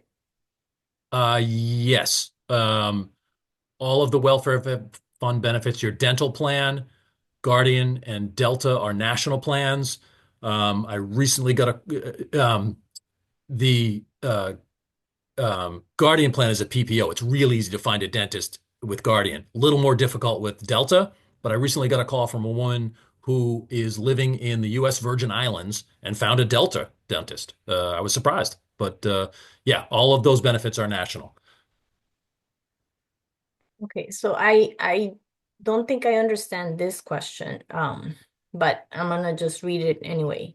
I think this is a welfare fund question. I am not on GHI now. I am 78, still working full-time and healthy. I am on Medicare and Blue Cross Blue Shield as a surviving spouse. But I don't understand if it's a surviving spouse from uni. Um, is it a PPO plan and pays for virtually everything? Do I have to be on GHI to get the Silver Script insurance? So I think we need more to be able to answer because I don't understand this question. Um, I'm gonna put in there the contact information for our colleague Tony Ann Carestia at the Welfare Fund. She handles survivor benefits at the welfare fund. So maybe you want to ask her the question that you intended to put in here. And there's a Davis Vision question concern. I'm going to put the name and number of the our coordinator at the welfare fund for you to explore a resolution through that person. And I think, can you repeat the information about my spouse's coverage should I die? There is no carryover at all, and the amount you cited is per month. So Per it's year. per Yep. year. So if you, as the primary benefactor, if you pass away in retirement, your spouse is entitled to purchase the welfare fund benefits at about $2,900 a year starting next year, starting in 2025. And that's a yearly cost. Now it's also a la carte. You can choose to purchase all of the benefits, drug, dental, hearing, vision, or some. Those costs are outlined under the section called Survivor Benefits at the website. Um, Do you have to be a PSC union, PSC CUNY union member to receive welfare fund benefits? You do not. Like I said, the welfare fund is a independent nonprofit. We offer our benefits to union and non-union CUNY active and retiree folks. Okay. There's someone asking about legal services for wills. I think I'll wait for Michelle to I know talk. someone on the call who can answer that question. Yeah, Michelle will address that, I'm sure. So we'll wait for her to do her And if part. I forget to address it, make sure you nudge me again. Address pet insurance too. Okay, okay. So we'll leave that question there. I think, oh, can I receive all medications, diabetic, cholesterol, and blood pressure all through CVS now? And when I retire, do I have to spread them through different pharmacies? That's a Jennifer Melfi question. Yeah, I'm going to say no. There's certain advantages when you're active to using certain pharmacies. For instance, if you get preventative meds like statin, for instance, if you use of all things, if you use your GHI card at a Walgreens, it's at no cost. There's no copay whatsoever.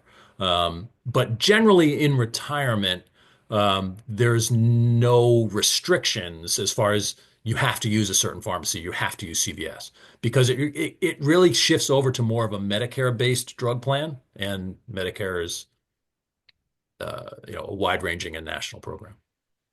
Okay. There's some questions about catastrophic and long-term with NICET. I'll wait for Michelle to talk. Mhm. Um, I don't see anything else. So Great. I think I appreciate everyone's time. Again, congratulations on your pending retirement. It can be a wonderful time. But like I said, just be methodical, keep a folder, um, be careful, and don't hesitate to call us. Thank you.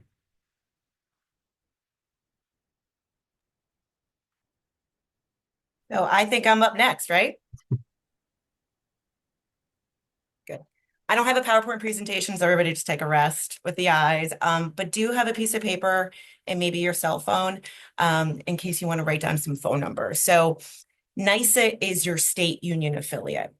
It's it's New York State, United Teachers Union. So you're just rolling up to other affiliates. So that's why you're getting information from NYSET, AFT, and NEA. Those are your national affiliates. So the next question I get is, how do I become a NYSET member? So if you are a dues paying member to PSC CUNY, you roll up automatically. So my assumption here is that everyone is in fact a dues paying member. And so you're already a NYSET member. And the next question I get is, how do I remain being a member in retirement? And I love that Anne is going next because she's talking about the PSC CUNY retiree chapter, because you have to be a member of the PSC retiree chapter in order to maintain your membership with NYSET.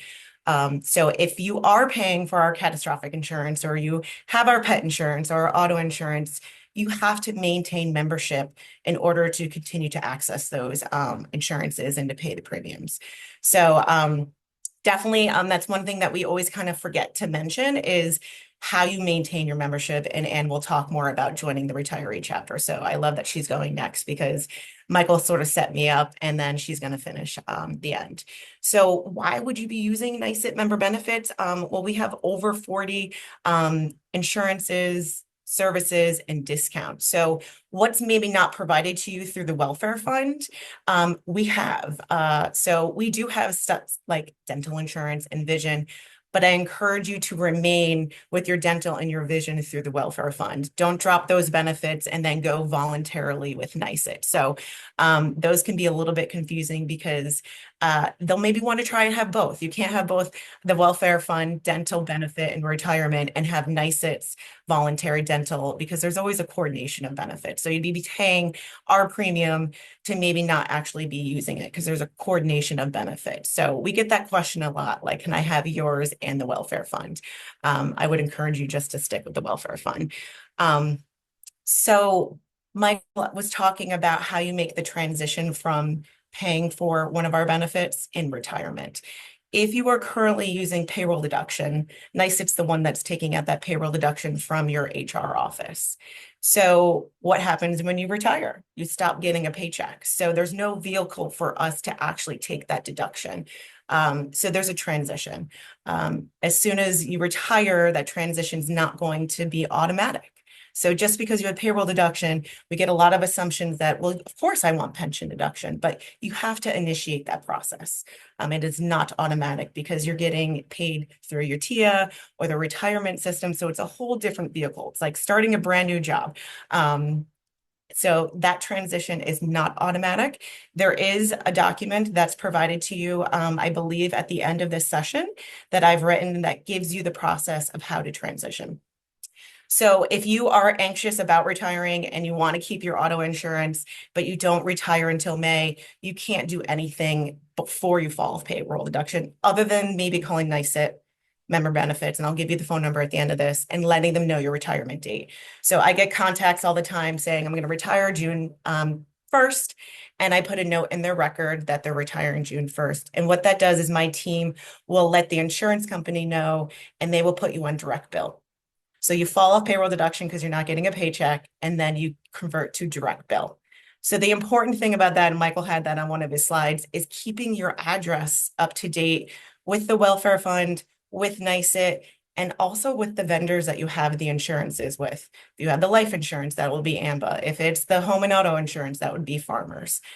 So having that address, if you plan to move, what's going to happen is that direct bill is going to go to your previous address. And if you don't pay it, you can lapse the policy. So that's really important, say, for like a life insurance, because who knows if maybe you've got sick between when you originally got that policy, you may not be covered again if you reapply because there's medical underwriting. So you can call us to let us know your retirement date. We record that in our system, update your mailing address, you pay that first direct bill. And keep in mind, just because you retire June 1st doesn't mean that you're going to get a direct bill from that insurance company on June 2nd. They don't know your retirement date. You will be in the billing cycle of that insurance. So if it's the auto insurance, it goes semi-annually. So you may not get it for 6 months, and you pay that direct bill. So it will be like a 6-month payment. So it'll be a little bit larger than you're used to because we're paying it from your payroll. So it's a bit smaller. So you pay that first cycle, and then after that direct bill, you can convert to pension deduction. And I know that's a lot to digest, but again, that checklist is included in the document that's provided to you at the end of this presentation. So it's a lot to kind of manage, but you can do this, and you can always call us in the meantime. But you're going to join the PSC retiree chapter after Anne talks. She's going to talk about all the benefits that you get by being in that chapter. But once you join it, you still have access to the whole book of insurances and programs and discounts through NYSET member benefits. Michael already talked earlier, that catastrophic insurance, our life insurance. We have home and auto insurance. We have pet insurance. So those are some of the insurances that our members are using. We also have some services that you can join while you're a NYSET member. For $85, you can join a legal service plan, get that will, healthcare proxy, and power of attorney. So power of attorney is a huge document. I believe in New York State, there was changes in 2021. So if you haven't renewed your power of attorney since then, you probably want to consider joining this legal service plan and getting that taken care of. They can assist with setting up trusts. They can assist with elder care. So if your parents are aging and you're not sure what to do with their estate, they can assist with that. It's a great program for $85 to get that will, healthcare proxy, and power of attorney. Huge document. So add that to your to-do list, maybe a great New Year's resolution. And you can join it right now. It doesn't have to be in retirement. And actually, I'm correcting myself. It's $85 if you're in service, $55 when you retire. So you can decide whether you want to join now or in retirement and save a few bucks. So it's definitely something our members are really using. I just updated mine. It's super easy. I really encourage you guys to look into that. It's a great benefit by being a NYSET member. We also have financial counseling program. So if finances are overwhelming for you, you can join this for $250 and have a personal financial planner going through all of this information. So if you're like, should I pull my Social Security at the age that I can get it, or should I wait a little bit? How am I investing on my 403(b)? They can give you all of that information and help you hit your goals. So it's a great program to use at any time in your life when you have a life-changing experience. So retirement is a life-changing experience. So definitely look into those other programs. We even have a hearing aid benefit as well. I know Michael was talking about his. So if you use the benefit in the year, we don't give a reimbursement like a $500 reimbursement, but you can save, I believe, up to 35% off of hearing aids. So we have those things as well. We even have stuff like an online defensive driving course that you can do. Insurances are increasing, so you can join that and receive a 10% reduction in insurances. So are there any questions? I could go on and on, but I really just wanted to kind of make you understand how you become a NYSET member in retirement, how to transition from payroll to pension, and just a little bit about our programs. Hi, Michelle. I'll do the same as before. Thank you. You're super helpful. You're welcome. So someone said, what's the procedure for getting the legal service plan? Is it a one-time fee? Perfect. I actually, if somebody wants to put in chat the phone number to NYSET member benefits or Q&A, I'm not sure where everybody wants to receive that. It is 800-626-8101. NYSET member benefits, 800-626-8101. You can call that phone number to join the legal service plan. So you can just call, someone will answer that phone Monday through Friday, 9 to 5. They can get you your NYSET ID number because everyone here has a 7-digit NYSET ID number. And I would encourage you to write down that phone number, create a cell phone contact, because you never know when you're going to start using this legal service plan or any of our insurances. You can call us when you're ready and they can connect the dots. They can sign you up over the phone. They can give your NYSET ID number. I actually put my NYSET ID number in the notes section of that cell phone contact for NYSET member benefits. I just put it on the chat to everyone. Awesome. Let me see. So if you have questions about the catastrophic insurance, you can always call that 800 number, and my colleague who oversees the program would probably be best fit to answer any of your questions. Okay. And if you don't know if you currently have something, because on your pay stub, it'll just say NYSET insurance, and you can call that 800 number. They will give you a breakdown of what that is. So if you have life insurance, home and auto insurance, and you're paying for the legal service plan, all on payroll deduction, you won't have 3 line items on your pay stub. It'll be 1 line item totaled up. So if you really don't know, if you signed up for the catastrophic insurance, whether it was NYSET or PSC CUNY, that 800 number will be able to let you know what you're paying for. Okay. Sorry to keep repeating, but do spouses keep NYSET benefits after my demise? I love this question. Yes. So if you currently have, say, the home and auto insurance and you're the primary member and you pass away, your spouse will be able to join NYSET as an associate member. They will pay $50 a year, and then they would be able to keep that auto insurance. They would lose the deduction for pension, and there is a discount like 8 or 10%, but they would be able to maintain a membership with NYSET to keep that insurance. So if that does happen, your surviving spouse would call the NYSET 800 number and they'll take care of them. Okay. Can you address the Back to financial? Tally's recommendation, if you're of 2 members and you have, say, your own life insurance policy, it's best to have it on your own records. Just to her point, if something happens, it's already under their record and it's under your record, so it stays clean. Right. What is the name of the pet insurance company via NYSET? It's nationwide. So if you're looking for more information on the pet insurance, absolutely call the 800 number. They can get you an application. They can run you through the process of signing up. So if you currently have nationwide pet insurance yourself, I'd encourage you to call us and get under our book of business, because while there's 6,000 retirees, there are 600,000 NYSET members. So we have a pool of business with them. So you would definitely be saving more than going on your own.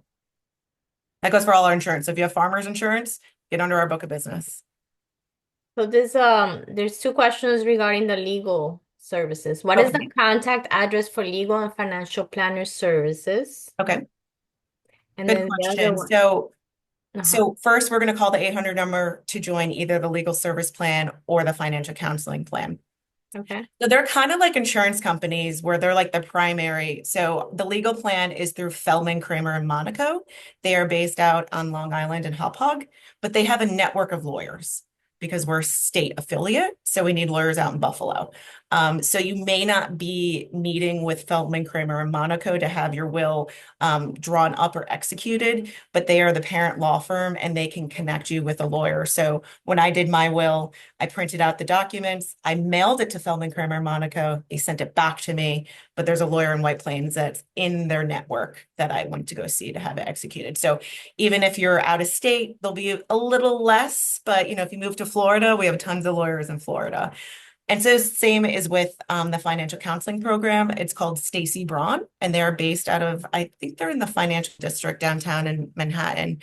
And they do have offices, but they do most of their consultations virtually. But if you need to maybe have a meeting, you could probably book a space, maybe at the PSC CUNY Welfare Fund office, and they can meet you there. And if someone's asking if the financial planner part is a 250 one-time fee? Oh, yes. Also, there's one-time fee. So the legal service plan in service 85, retiree 55 for the 1 year. And so for the 250, it's a 1 year payment. And it doesn't automatically renew if you do direct bill, but if you do it on payroll deduction, they will keep you on the system. So I pay for the financial counseling program on payroll deduction. So it's like $9 a month. I keep it each year because they're great and I always have questions. But you'd only need to join for 1 year if you need to. What is your website? Oh, our website, it is, I'm well, gonna type it in. it is memberbenefits.nysut, NYSUT.org. Member benefits, one word, plural, .nysut.org. So NYSUT has two websites. There's the union website, and then there's our website for member benefits. So we are very similar to the welfare fund. We are also a benefit trust. Benefit trust is a welfare fund. So that's why there's two separate websites for both PSC CUNY and then PSC CUNY Welfare Fund. There's NYSUT, and then there's NYSUT member benefits. Is there a long-term care insurance plan offered? We And do have a broker for a long-term care insurance. So if you're looking to apply for long-term care insurance, you will go through the application process and they will work you through that. So if I don't have the phone number offhand, but you can call the 800 number and they can connect you. okay. One program that we have that's relatively new that not a lot of our members know about is that we have a peer support line. And I can put the phone number in at the end, but the peer support line is essentially our social service department. Our social service department is manned by one person. So she can't manage 600,000 phone calls from NYSUT members. So we have a relationship with Rutgers University where they train specialists. They're volunteers, actually. They're NYSUT members. They're either in service or retirees, and they man the peer support line. And the peer support line is there to help you with any issue. They do a lot of Medicare. So you have a lot of information today. So if there's questions about Medicare or bills that you're paying while you're retired in terms of Medicare and submitting things, that peer support line can help you. They're fantastic. They can help with any assistance. So, I have a lot of members who are worried about their parents. They can't find a nursing home. They don't know how to vet things. They call the peer support line and they will help you. So if you're feeling overwhelmed with all the Medicare options, A, B, and C, and all of that, call the peer support line and they can assist you. And you'll have access to that by being a NYSUT member. And that peer support line phone number is 844-444-0152. A lot of fours. So the peer support line, you can create another cell phone contact, is 844-444-0152. Okay. I have been with Mercer and have been paying my dues. Once I retire, how do I continue to pay NYSUT dues to continue my Mercer payment? Do I You pay should tell me. That was the whole point of my presentation. I'm just teasing. That's exactly what I was here to have that conversation. You have to maintain your membership dues, and Anne's going to tell you how to join the PSC retiree chapter because that's how you maintain your NYSE dues. And Mercer is now AMBA. They were purchased by another company. So just giving you the heads up, if you start getting information from AMBA, that is formerly known as Mercer. Okay. There's questions about the cost of establishing a trust. I Yep, guess, if you have specific questions about that, you're going to call the 800 number that I gave you to yeah. NYSE member benefits, and they will run the cost of Okay. those things for you. And then there is one person is just saying, can we have a link to all available NYSE plans, please? It's that website that I just gave you has everything. Okay. And And if you call the 800 number, you can ask them to send you a brochure, and they will mail you a brochure with all of our benefits and programs. okay. And explain the difference between catastrophic and long-term care. Can we join the long-term care with NYSE if we retire? Yep, call the 800 number and they'll run you through the differences between catastrophic and long-term care insurance. Just a heads up, our catastrophic insurance open enrollment is not annual. We had one a few years ago, and I don't know if we have one coming up. Unfortunately, when you retire, you cannot join the catastrophic insurance, but you can join the long-term care insurance. So catastrophic has 4 benefit categories, and it takes a very long time to explain, but 2 of the benefit categories are long-term care type benefits. There is an assisted living home benefit, but there's a lifetime maximum. So when you exceed that lifetime maximum, it's depleted. So it's not an insurance where it's going to keep on going. So that's the difference between the catastrophic and an actual long-term care plan. It's an insurance, so it'll keep going. That benefit, you shouldn't exceed anything, whereas the catastrophic, you could exceed the lifetime maximums.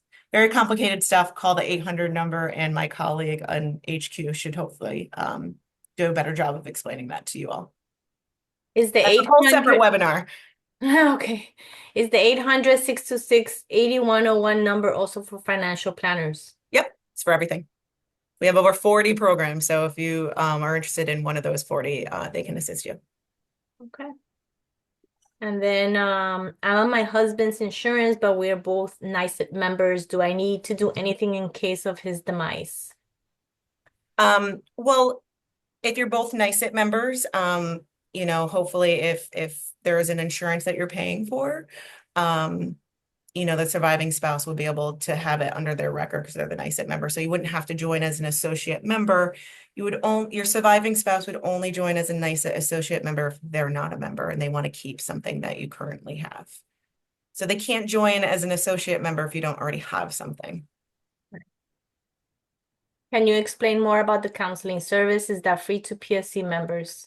It's not free. It's something that you do have to join. And I'd encourage you calling the 800 number just because we have to move on with the schedule. And they will send you a brochure and go through all of the details of what that plan includes. Okay. I think we're done. Cool. Thank you so much for having me. This is the first time I was on this session, and I hopefully, think that we provided some value to our CUNY retirees. I find you guys incredibly smart, charming, and kind, and I wish you well in retirement. And I hope that you don't have to use any of these insurances because all good things are going to happen. Thank you, Michelle. So now, Anne, you're on. I'm on. Well, thank you.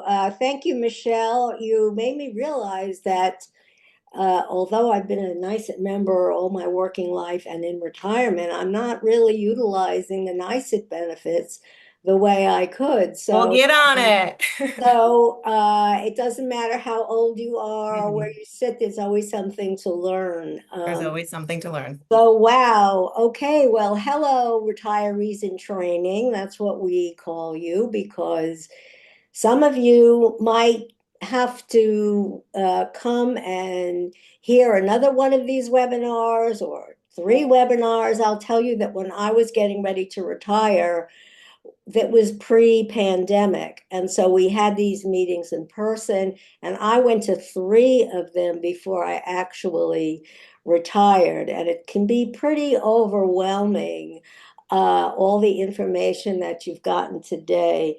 But as I think Michael said, there's plenty of people there to help you. My job is the last one and maybe the easiest one because it's going to tell you about what happens after you get over that hump from your working life and now into your retired life. Um, I'll say this once and I'll probably say it again. And when I'm finished, I don't have a PowerPoint either, but I'm going to ask Anais to help me share screen so you could see our fabulous website where you could go for lots of information. So retirement separates you from the union. Uh, Once you stop getting a CUNY check, and when you're on Travia, you're getting a CUNY check. Let's hold off on the website for a minute, a couple minutes on Ice. You can leave it up anyway. You have a beautiful picture of Sandra here. I don't know if you should be highlighting me or what, but okay, anyway, you have to make an affirmative decision to stay in the union. So by about 2 weeks after you get your last paycheck, that's when you should be joining the retirees chapter. It's a little distressing to see that there are 6,000 retirees, but only about 3,000 of you, or well, not you, only about 3,000 of them are members of the union. And we hope that you will appreciate what the union has done for you all of your career. Sometimes we're not even aware that the union has our back and is always available to help us if you need. If you have a grievance, whatever, if you get your raises and all of your benefits through our contract, and it really is important for you to stay in the union and show your support. There's strength in numbers, and we're actually, with 3,000 strong, we're actually the second biggest chapter in the union. The HEO and CLT chapter beats us out by a number of members. So the prospect of retiring is really exciting as well as daunting. I always say it's the greatest job you'll ever have. Um, if you're healthy, if you have a good health plan, and Medicare is great, if you have a good pension, there's so much for you to do and so much for you to think about doing. Spend time with family and friends, travel, pursue hobbies. And with all that's possible, we really hope that you will stick with your union.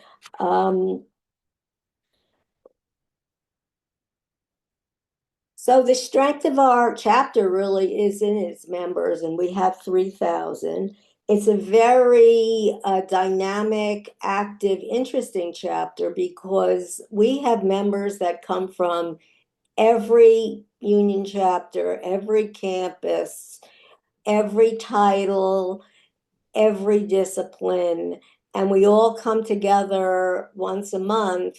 Now we've been meeting on Zoom, but I can see pictures of people. I can't even see any of you. I'm talking to you, and it's kind of weird. I'm not that used to webinars, but at some point when you join the chapter, hopefully I will meet you in person, maybe at one of our luncheons. We have reinstated our retiree luncheons, one in June and one coming up in January. And if you're a member of the chapter, when you become a member of the chapter, you can participate in those luncheons. Our chapter ranges, our members range in age from their 60s to their 90s, and maybe we even have some of those 100-plus-year-old members. I don't know. Our most important struggle over the last 2 years has been over healthcare. I believe Talon told you, and it might have been emphasized by some of the other speakers, Medicare pays 80% of your costs. Well, up until now, and this is in court, this has actually been challenged because the 20% of your senior care or your GHI has been paid to date by the city. And the city decided they don't want to pay for that anymore. And they want us to pay that 20% out of pocket or find another plan that covers it. That is in litigation in the courts. We've won on a number of fronts, and we hope to win that case so that we won't have to fund that 20% ourselves. But we've had to struggle over that, and the union has had our back. We've been fighting this for almost 4 years. Hopefully, we will win the case. The stronger we are, the more that the union proper will pay attention to us. So what do we do at our meetings? Our Zoom meetings, now we're on Zoom, are the first Monday of the month. We address different issues and present speakers on academic, labor, political, cultural, and economic topics that reflect our members' interests and goals. We have our own newsletter, Turning the Page. It's online. I'll show that to you in a couple minutes when we look at the website. We send blasts, we call them blasts, with information out to you 2 or 3 times a month. Our retirees can participate in committees that we have within the chapter and also CUNY-wide committees like the Legislation Committee, the Environmental Justice Working Group, the Social Safety Net Working Group, the Pension Committee. In addition, the chapter organizes cultural and social activities like walking tours, theater parties, book groups, and more. And this is all at a bargain price of $85 if you worked full-time and $40 if you were an adjunct. If you join between October and August, the dues will be prorated. If you're interested in becoming a member, you can just click on the website, and you should do this within by the 3rd week of your official retirement, and that's after Travia, you should join the chapter. And I'm going to ask Anais now if you could bring up the PSC website, and I'll give you a gloss. Okay, so our address is psc-cuny.org/retirees. Maybe somebody could put that in the chat for me. That's psc-cuny.org/retirees. So let's scroll down a little bit, please, Anais. Okay. No, come back a little bit. I wanted, right, okay. So you can look for upcoming chapter events. There's a letter from me, the chapter chair, latest news on health, retiree insurance, newsletters, how to become a member, and of course, the exterminated just rang my bell. I've been waiting for him, and I can't answer the door because I'll have to leave you in the lurch, so to speak. Well, let's scroll down a little bit. These are pictures from our June luncheon. You don't have to bring a, oh my God. Okay, upcoming chapter events. We have a winter luncheon coming up, and then our next meeting is going to be February 3rd. The theme is honoring the James Baldwin Centennial. The writer is activist. Let's go down a bit. Okay, can you click on past events here, please?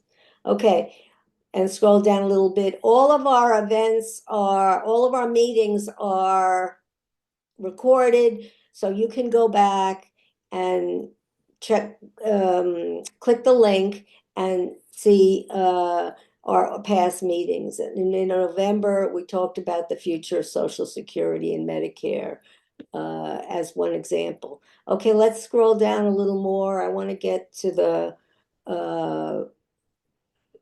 part where we can show people how to join the chapter.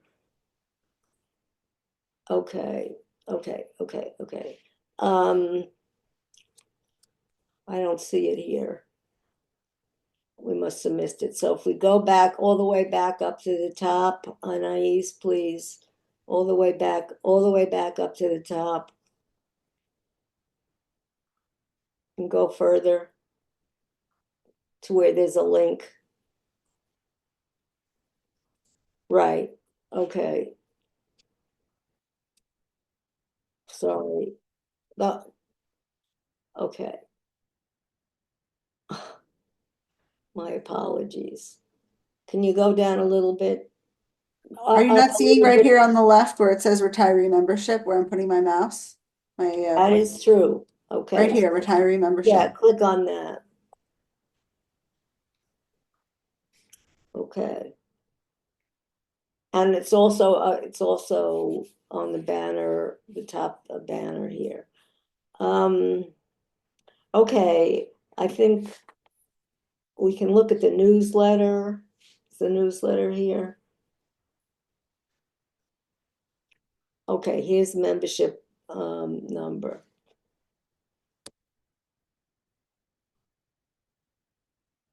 Okay, how to become a member. All right, I think I'll stop and take any, here's our newsletter. This is the most recent newsletter. This is a table of contents. We always have a culture corner and a community board. It's a great group of people. We come together once a month, and I'm sure I know some of you from my working days, and I welcome you to the retirees chapter when you're officially retired. So I guess I don't know if people have questions. Yeah, Also, there are two questions. Oh, okay, one more thing. If you do have a question after today, and you want to contact me, we don't have an office, we don't have a staff to answer the telephone. So, but we do have an email address. It's retirees@pscmail.org. Retirees@pscmail.org. And if you write to that address, I read those every day and answer those usually every day. Okay, what are the questions, Sandra? there's one, who would pay if we lose the lawsuit regarding the 20%? Say that again. Who would we? Who would pay if we lose the lawsuit regarding the 20%? Well, unfortunately, you would pay, but you could, and we have a guideline of how you might do this, find another insurance plan to pay into that would help you defray those costs. But we're very hopeful that we're going to win our lawsuit and the city's going to continue to pay. If it happens that we don't, the retiree chapter will have guidance for everybody. Then the next one, I'm just gonna put the website for the union, for the PSC. They're saying, what is the status of the New York City plan to force all retirees into a Medicare Advantage plan? Is it dead or still being litigated? It's still being litigated, but it's gone through a number of litigations and we've won every time. The city is now challenging our win, so to speak. So right now, nothing has changed. Okay. I'm putting the union's website for, they put updates there anytime anything happens with that. So I've Yes, just we put that do. there. We do put updates, and if you're interested in the history, The website has the whole history of that struggle. You might have seen glimpses of pictures of us out on the streets demonstrating. That was about the 20% senior care insurance. And then when do I need to join the chapter? 2 weeks after I come off of Travia or when I stop working? When you're officially retired, after you're officially retired. So my official retire date was August 26th, 2015, I think. Anytime after that, you can join. You can't be in two chapters at the same time. And when you're on Travia, you're not retired. You're still getting a paycheck from CUNY. Right. That's it. And Okay, thank you, everybody. thank you. Felicia will close out the webinar. Thank you, Sandra. Uh, Thank you everyone for attending today. Retirement is a gift, and some of you are on your way, as Michael said.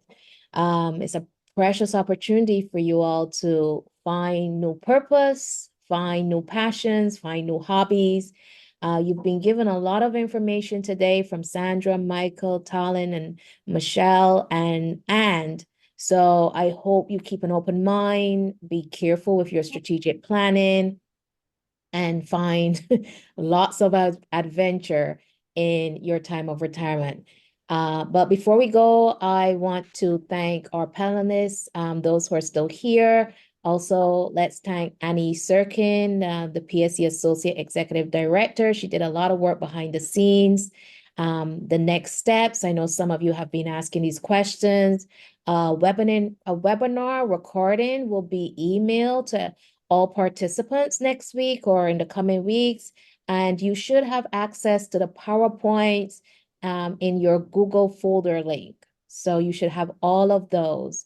I want to thank you all. Happy holidays. And thank you all for showing up today.